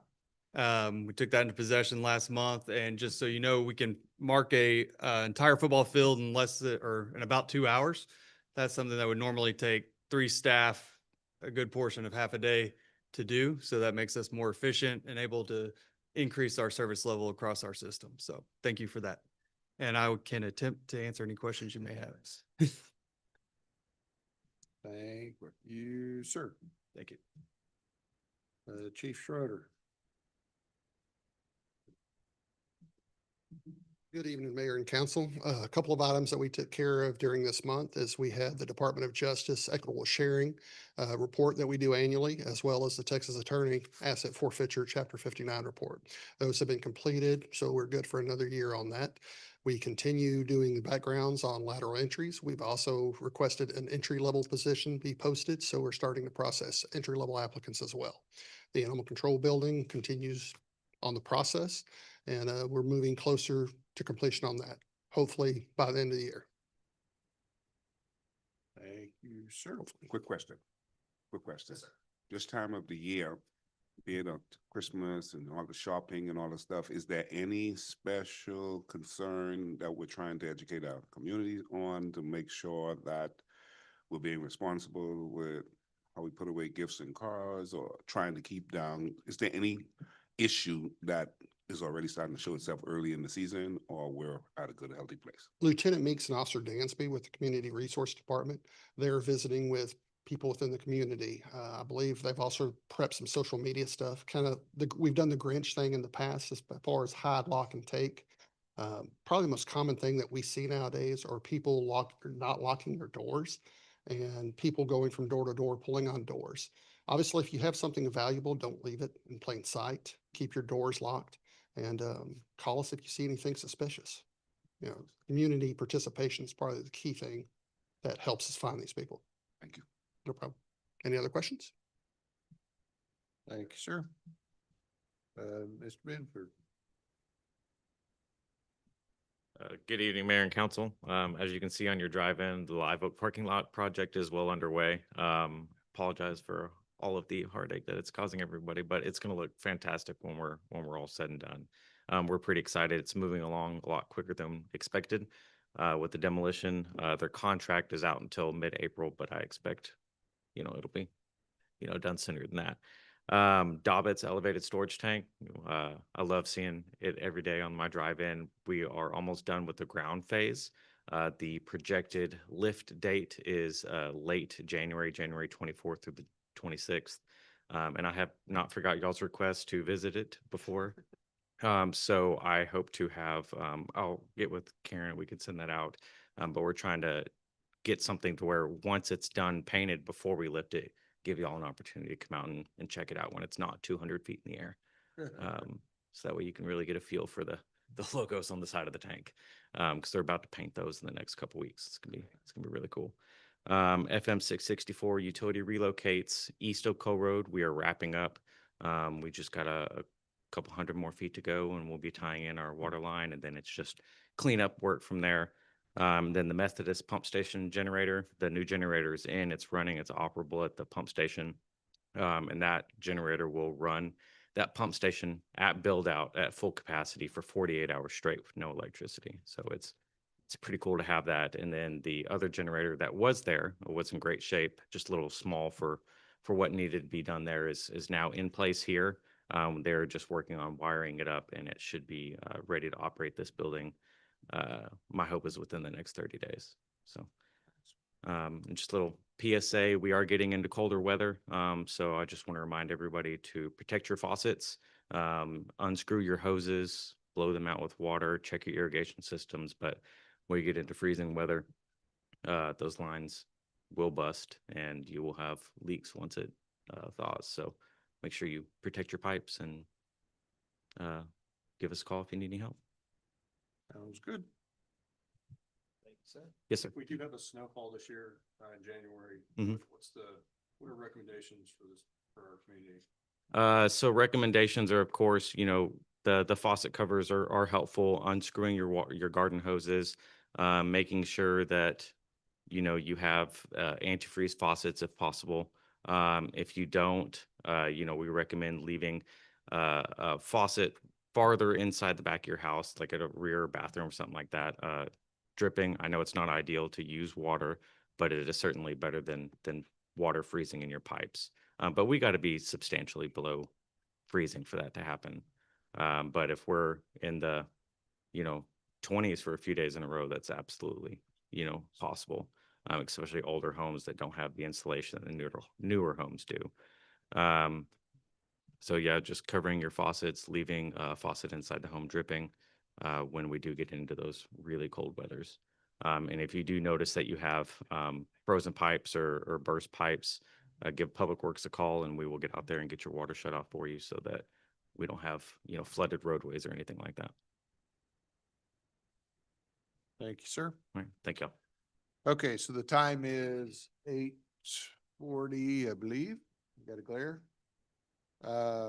And we will go into executive session pursuant to Texas Government Code Section 551.071 to be able to discuss item 14. We'll come back out and do that one. But while we're in there, we're also going to do Texas Government Code Section 551.087 and 551.072. We do expect to come back out and take action on item 14, so we'll be back here just shortly.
Greg back there.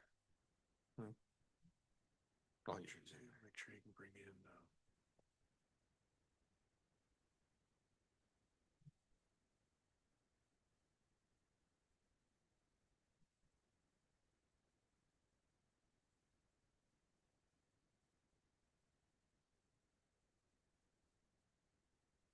Mayor Pro Tem, can you hear us? Loud and clear. You may be muted. He's a mute. I can hear you loud and clear. All right, good.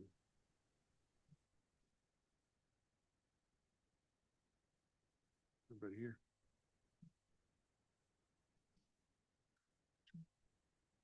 Well, he's still got to recuse himself. Oh, okay, so we're talking. All right. The time is 9:50 and the time is 9:50 and we'll reconvene back into open session. Item 14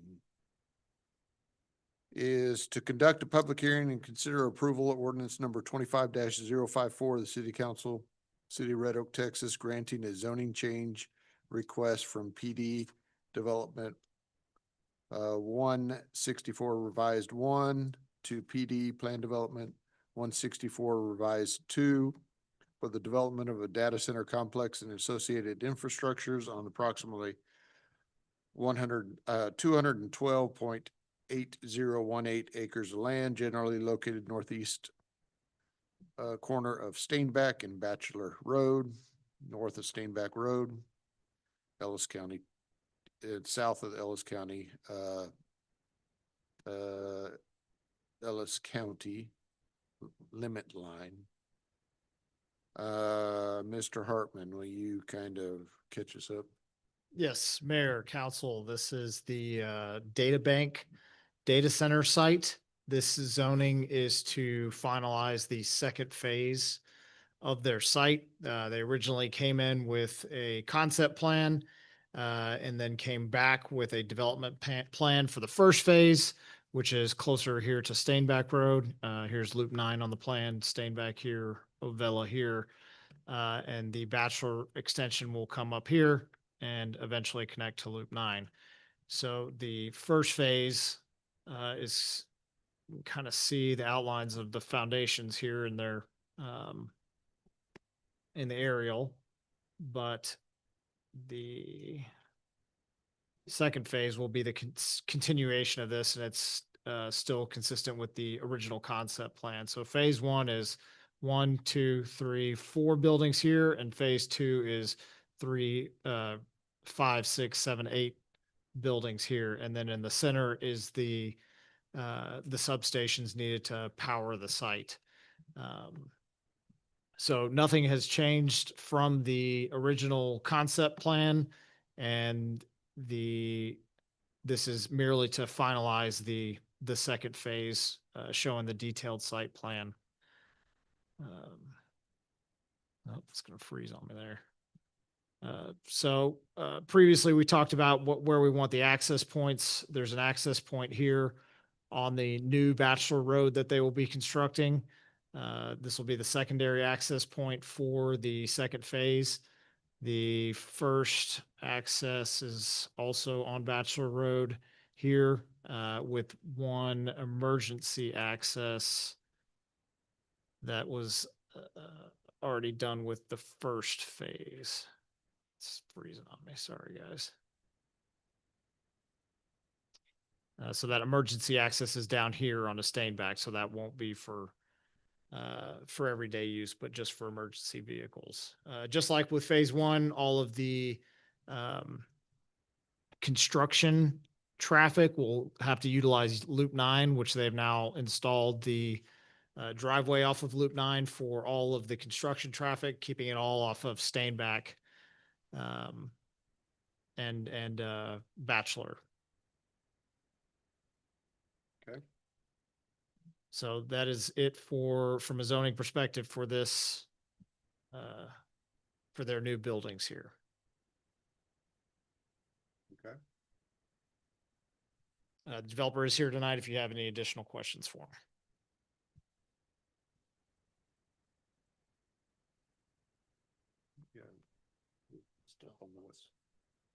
So, couple of other points on this is we're trying to do the the lay down and construction parking on that west piece. And I think Bob had some. Oh, There would be, to use that property for the laydown and the employee parking, that it would, one, have to be graded, drainage maintained, that there have to be, some caliche or roadway base material used for, parking and, material, storage on the property. And then it would have to be returned to its natural vegetated state that it was prior to the use. And that if there was not compliance with the conditions that I've read in here, that they would be given a 90-day compliance letter in writing. And then the return of the property to its natural state would have to take place within 90 days of completion of the last building. And those would be conditions for the use of that and that was western site and that was a 2-year time period. for a 2-year period, correct? Yeah. So if it went beyond that, it would have to come back in to request extension on Extension. that. So there was that piece. And then we also, I guess, late Friday, got the request from Encore that they're not going to be able to maintain their schedule to get the substation and the transformers and electrical components operational unless they are allowed to work 24 hours a day, 7 days a week for the next 25 to 45 days. And currently, we do have construction limitations on the property so that no outside construction can take place outside of the hours 7 a.m. to 7 p.m. So that would be an additional Correct. amendment to the regulations. I think you had some conditions on that too, didn't you? Yes, that, I believe there was an issue, could they be provided noise attenuation, and if so, what kind? That's more of a question, because that was an issue, so noise attenuation on the site during 7 p.m. to 7 a.m. Light attenuation on the site. I think the question would be what conditions would be expected during this extended hours in terms of noise, light, those types of things. Right. If we These were are to put a questions, question for 'em, these are yes. questions for the applicant. Yes, for the in this applicant, case. yes. Even though it's Encore doing the work, the only thing we can do is make that requirement On the zoning on the on property. the zoning on the property. Okay, so this is a public hearing. So the time is 9:58. We will open this public hearing. And so I assume y'all are here to talk about that, what we have concerns about, and so come up and state your name and your address and how you can help us try to figure out if this is some variation that we need to change. So.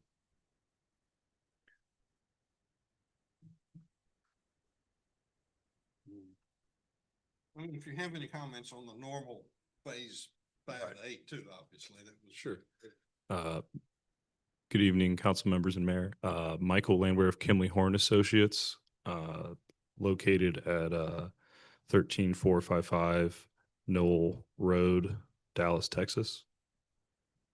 The development for phase 2 is most nearly what everything Ben Hartman stated when he introduced the project. It's the next 4 buildings, pretty much what we laid out as future on our phase 1 development plan. Another 4 buildings extending Bachelor Road and utilities up and around to the extent of our property. Can I field any questions that you all may have about phase 2 of the development? It's not anything different than what we had seen before, correct? That's kind of the layout that y'all had presented originally, correct? Essentially the same layout. I think the northernmost building 16 is a little further north to accommodate the footprint that Encore required. But everything is still within the rules laid out previously as far as setbacks and building heights go. Another change that is not very apparent from just looking at the development plan is the building height. Ben, yeah, can you zoom that out?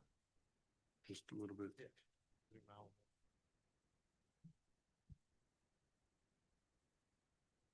Oh, darn.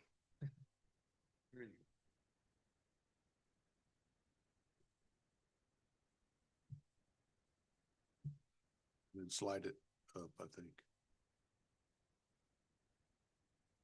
Okay. Another distinction between the buildings on phase 1 versus phase 2 is the location of some mechanical equipment is being moved from at grade level in the mechanical yard areas to the rooftop level to stay within the rules and regulations. We are increasing the height of the screening measures along the roof parapet to obscure and block view from public right of way. And we backed that up or demonstrated that our screening measures are sufficient with an additional, an updated sightline study that just kind of shows the view towards the buildings at kind of some critical locations along future Bachelor Road. Okay. Is this a similar screening to campus and the? So I have a question.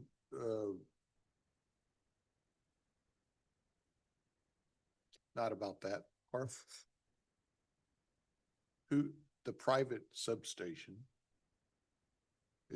are y'all designed, correct? Not me personally, but yes, that is Kimley designed Horn. by another consultant with DataBank, Okay. not Kimley Horn. Okay, so where are they in their process? I mean, is that private for the whole campus?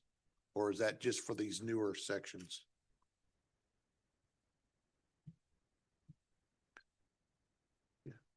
Hi, thank you guys for hearing us. Joe Tilson, DataBank, 400 South Ackerd Street, Dallas, Texas. To answer your question, there's 2 portions of the substation. One portion is Encore's, and that will not just serve the DataBank campus. There's the southern portion, which is DataBank's distribution portion of the substation, which will serve all the buildings on the campus, all 8 buildings. And so where is it in its phase of building? We split it up, phase 1 and phase 2. Phase 1 goes along with phase 1 of the development plan. Phase 2 follows phase 2 of the development plan. We've started development of that substation. To get technical with it, foundations are poured. We have grounding grid in, all equipment's ordered and started showing up on site. So 50% is percentage wise. But for all this to come online, what is the type of time frame does it require, are you familiar with Encore's substation? May 15th specifically Okay, is our agreement with Encore per FEA. okay. And have they even broke ground in some? They have, they are complete with grading, and gonna start grounding grid. So if you, I know it's not your business, but how long, if they were working alongside of you, how long would it take them to finish theirs? Based on when you have to finish yours and the buildings to tie everything in together? Again, you nailed it on the head. I can't speak for Encore. They've committed to me to be completed by May 15th. And I have a schedule in hand that they've sent to me. We have weekly calls with Encore. They've committed to that schedule of May 15th. May 15th is the Of total, 2026, yes, total project correct, of phase one. of phase one, the lower 4 buildings. Correct. So just to clarify, Encore substation is split up into phases as well Okay. to coincide with our substation and the phasing of the development, where half of their switching station, I'm gonna call Encore's a switching station and ours a substation. So essentially half of their switching station needs to be up for us to power up phase one. Half of our substation needs to be up and running to power phase one, which is the first 4 buildings. Okay.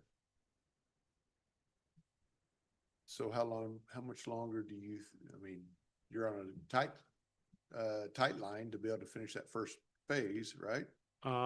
Our phase will be, our substation will be complete. The Both biggest, halves? so Both halves? Both halves?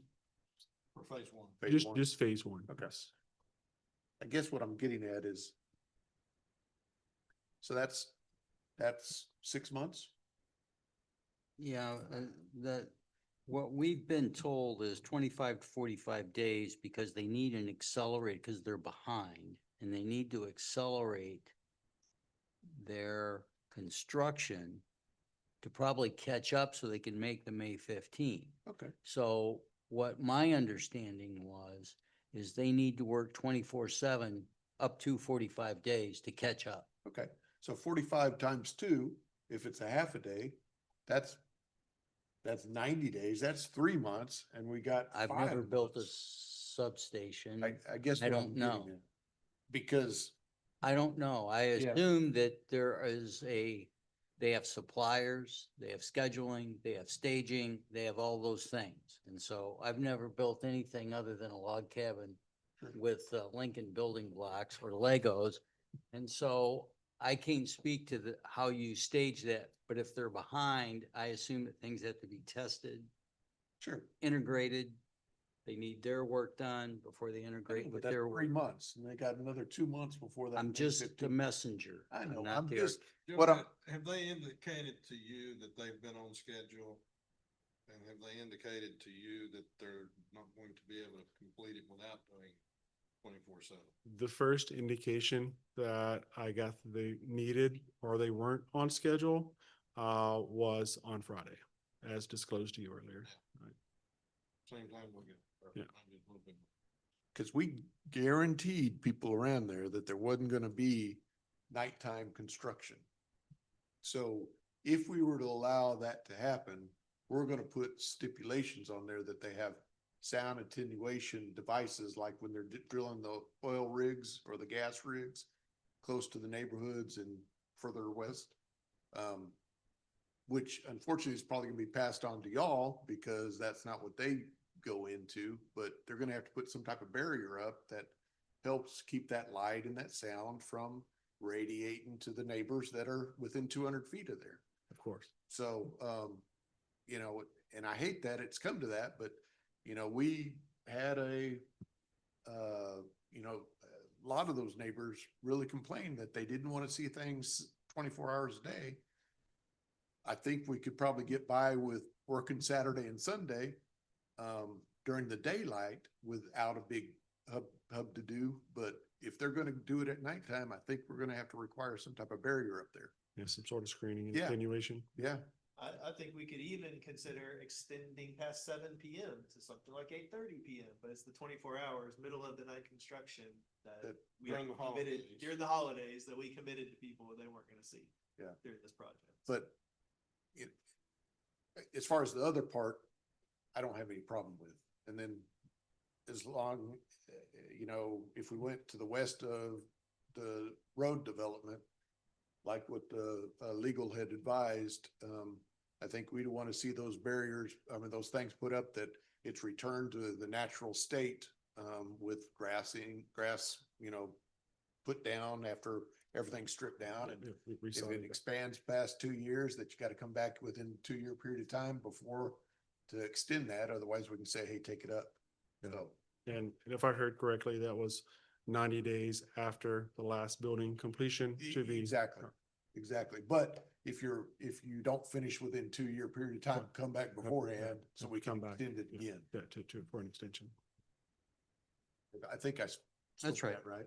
That's what we had discussed. Yeah, I think for that piece, I think we're pretty comfortable with it. It's the- Yeah. We're the really biggest stickler is struggling the with Encore saying, Encore. because I think they were twiddling their thumbs when they.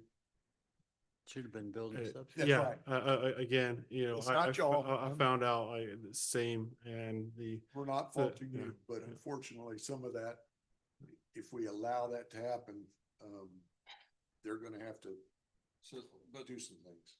they're required to provide that service by contract, are they not? yes. We've had experience with Encore across the state that have been under contract that, so technically, yes. I don't want to misspeak, publicly. They're not worried about this. None of those buildings already have started or anything, that's why you're here, right? Oh, no, the building has started. Yeah, no, buildings are, the first, there's 3 buildings that are, have been erected or at least still has gone vertical. Yes, the ones in the south. None of the buildings to the west or north, are started. Obviously, that's phase 2 portion. Yeah. Well, they're here because they're trying to get their zoning for those last 4 buildings. It Correct. just so happened that Encore had this question come up very, And it's within the. Sure. within the Right. PD. right. And we're trying to delay anything like that, and I think, I can't speak for the whole council until we start voting, but I think they're pretty okay with y'all getting your rest of your buildings in and finishing up your substation, because you've been doing it during the daylight hours. And I think You they're. ever say we would be home right now? I know. Weren't these two- And I think that we are okay with y'all parking on that west side aspect as long as it's returned back to the natural grass line or conditions and stuff like that, and control flooding as you would probably do in the engineering for the neighbors to the west. I think we're really okay with that, and but unfortunately, it's probably gonna cost something, but I think we're gonna have to put some restrictions on either extending the hours, to maybe 8:30, 7 days a week. But if they want to go 24 hours, they're pretty much gonna have to get that sound attenuation and light attenuation barriers up that's done for drilling of wells and stuff like that. And man, Do you know what that's all called? no. Sound attenuation? Yeah, I think attenuation. Like if they have, Something in mind, because we've seen it with drilling the gas. yeah, when wells they're and drilling stuff, those and gas wells, we if don't you know what drive options might along be out towards there. Fort Worth or on 360 or whatever, they put up. the Big steel, huge- big steel post driven in the ground with like walls that kind of like. That's right. Yeah. They keep all that sound in there Yeah. when they're drilling and stuff like that. Mhm. Because once they start drilling, they're not gonna stop at nighttime. They're drilling at nighttime. Well, the other question that I think I would have is, well, okay, if you're working twice as long, what if you just put twice as many people on the job? Did 2 shifts at one. Well, I mean, I can speak from a confined space, so you can't always do that. Right? Having people work on top of each other is, doesn't necessarily save you time. In some cases, it could, but there's multiple cases, that you're actually causing more problems. You're jamming it up, right? So what makes it difficult is we get the request at 4:49 on Friday and need to vote on it on Monday. I would ask that you guys don't hold that request against me. No, I know. So, I know it's not yours. so if that thing was peeled out, I mean, how do we, I'd like to see the council approve what they originally came for, which potentially was the west side. I don't know if that was in the original one, or the 4 buildings or the 5 buildings that need to finish that out in that site plan. I mean, is it your job to communicate with Encore? That was a question that I was gonna ask. Encore communicated to me that they were coming to you guys direct because you guys had a relationship. So We have uh, property substation gonna be on Encore's land ultimately. It's- That your land. it was, Give them an easement. we gave them an easement, yes. Done with speed? Conditions that you right. put on the owner, You got it. And the owner is, them. okay. All right, And then, okay. so if they're the owner, and the reason I asked, they're the owner of the property, it's appropriate to address it with the owner. He will now address that with his, I assume he has an easement document and do that document. And I'm not their lawyer and I'm not Encore.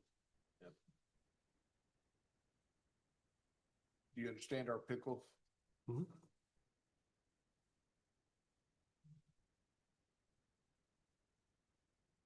All right. Was there anybody else that wanted to speak on this public hearing? Or any other things that you would like for us to know before we close this public hearing? Nothing for me. Thank you. All right, so the time is 10:17, and I'll entertain a motion to close that public hearing. So moved. Second. Lightfoot, Miller. Those in favor? Franklin, I. Miller, aye. Smith, aye. That's 5-0. Okay. Greg Wilson. 4-0. Oh, I'm sorry, 4-0. So to catch you up, one of our council members lives within 200 feet, so that's why we asked him to step out or whatever, so. Sorry about that, 4-0. So any other questions? Mr. Mayor, I do have a question. I want to make sure I understand this correctly. Staff was notified about this request, you said on Friday, about 5 o'clock? Yes. Before the 5 A o'clock. little before 5. For today's meeting. So my assumption is the community was not informed, or do they have to be informed for this item? They don't have to be informed exactly what is happening in the development. They were informed that there is a amendment to the development plan.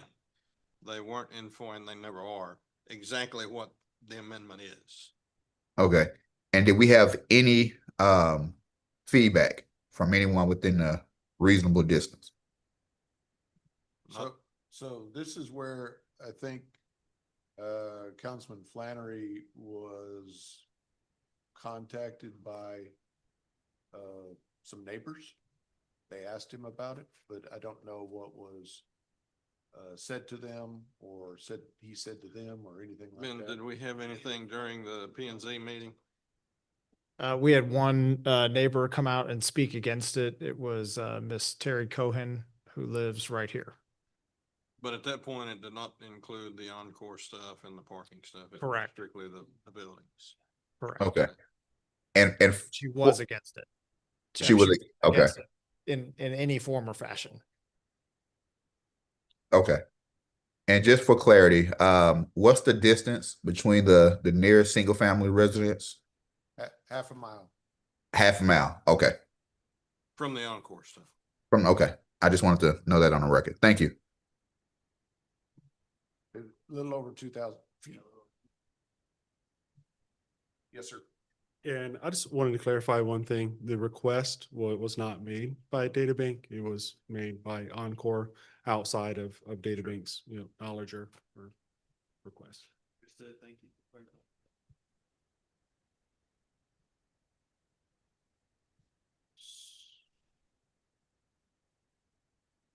So. I mean, it is a pretty big deal. Do you all think it is reasonable to say, bring a plan to council to show this is what's going to happen and how we're going to be able to offset this stuff? And have another meeting to approve that? I mean, it just is hard to get a request on Friday and approve something on Monday when you don't have a plan, anything other than the request. And the real problem is it's a zoning regulation I know. for this piece of property and you haven't had a hearing at P and Z and the notice that goes out 10 days. Yeah. 10 days, that puts us,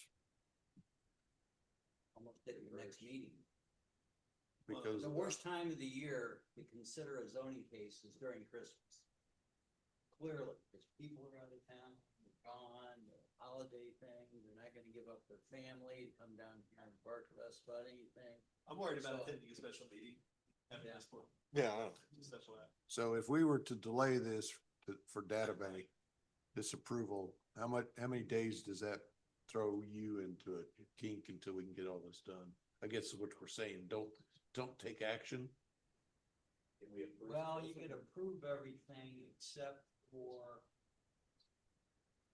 Cause if we have to have a public, You could approve the original request of the buildings, you could approve the parking if you're good with that. You could approve Encore, but you don't have to Take approve. no action, Encore. their restrictions are already in place. Right. And they can bring another plan to us to consider an exception. Under whatever time frame that works out, whether it's a special meeting or the next regular. if I were DataBank, I'd give them a power of attorney and say, if you want special consideration to build your substation, here's power of attorney, you file a zoning application, get the correction. And leave them out. Yeah. did you hear that?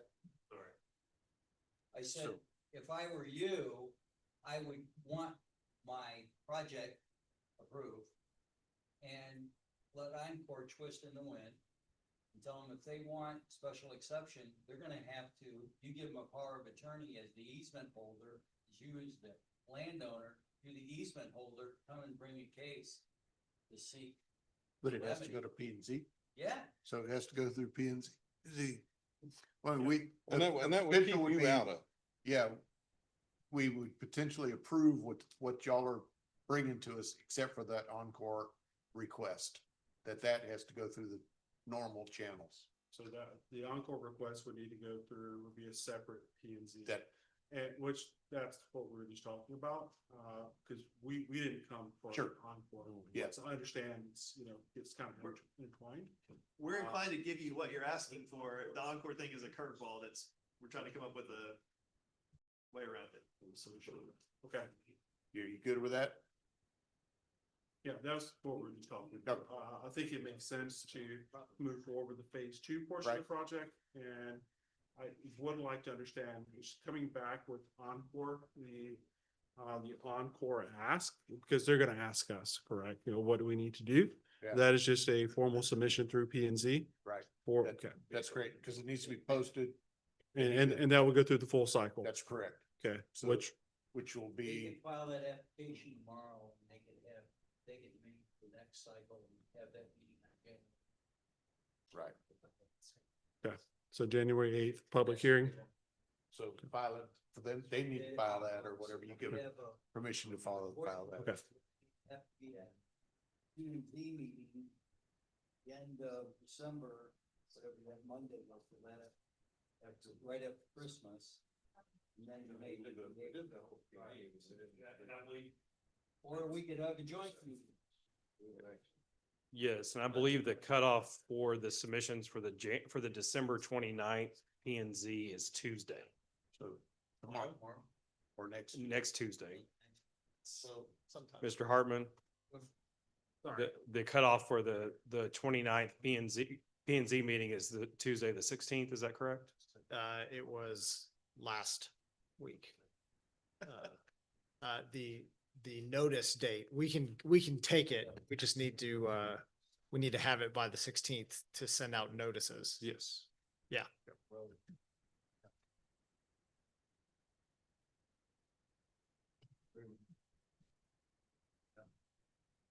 We're gonna send out notices to homeowners over Christmas that.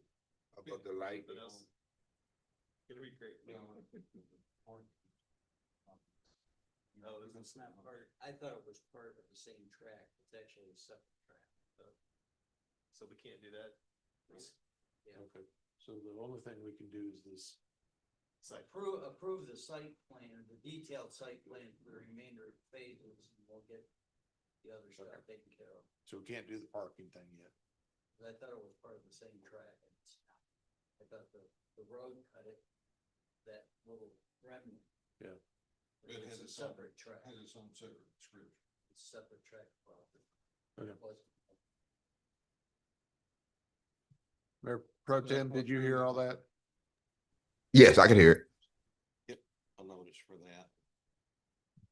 Because we didn't send one specifically for that separate tract. And he would have been 200 feet away from That too. the main track. Okay. A Yes, sir. potentially stupid question, but is the construction parking laydown that needs to be a zoning amendment that is not permitted by right? Well, it's a separate track of land, you don't even allow parking Without a main without use. a primary use, so it has to be what I would call a temporary use, that we would provide some temporary use on that property. Thank you. Is that clear as much? Should be like an Okay. SUP. Yeah. Okay. All right, so at the action at hand is to consider approval of ordinance number 25-054. Entertain that motion. All right, so that is Smith, second is Miller. Those in favor, and to clarify, what we're voting on is just that's in front of us right now, these four. All changes that were out. Small changes. Oh, that were talked about Roof moving, line, moving it up on top. And with extra screening. Right. Yeah, that's building done. moving further. That's all done. Okay. That's all. done. That's all we did. Mr. Hartman, is that what we got right now in front of us? Yes, sir. Okay, Yes, sir. all right. Those in favor? Franklin, I. Miller, aye. Lightfoot, aye. Smith, aye. All right, that passes 4-0. So, Mr. Hartman, can you share with them what they need to be Yes. getting to us as promptly as they need to get it done to us, and Yeah. and to whom, and what our deadlines are, so it doesn't get delayed. Yes, sir. All right. And if you want my notes, I'll give them to you. Okay. Great. Is there anything else that we need to do? Okay. I'll entertain a motion at 10:28 to adjourn. Second. Miller, Lightfoot. Did he leave? No, oh, there he is. Oh, He was out. okay, all right, He was recused. okay, that's fine. But he's So, back. those in favor of going home? Franklin, I. I bet Flannery, aye. Miller, aye. Lightfoot, aye. Smith, aye. That's 5-0.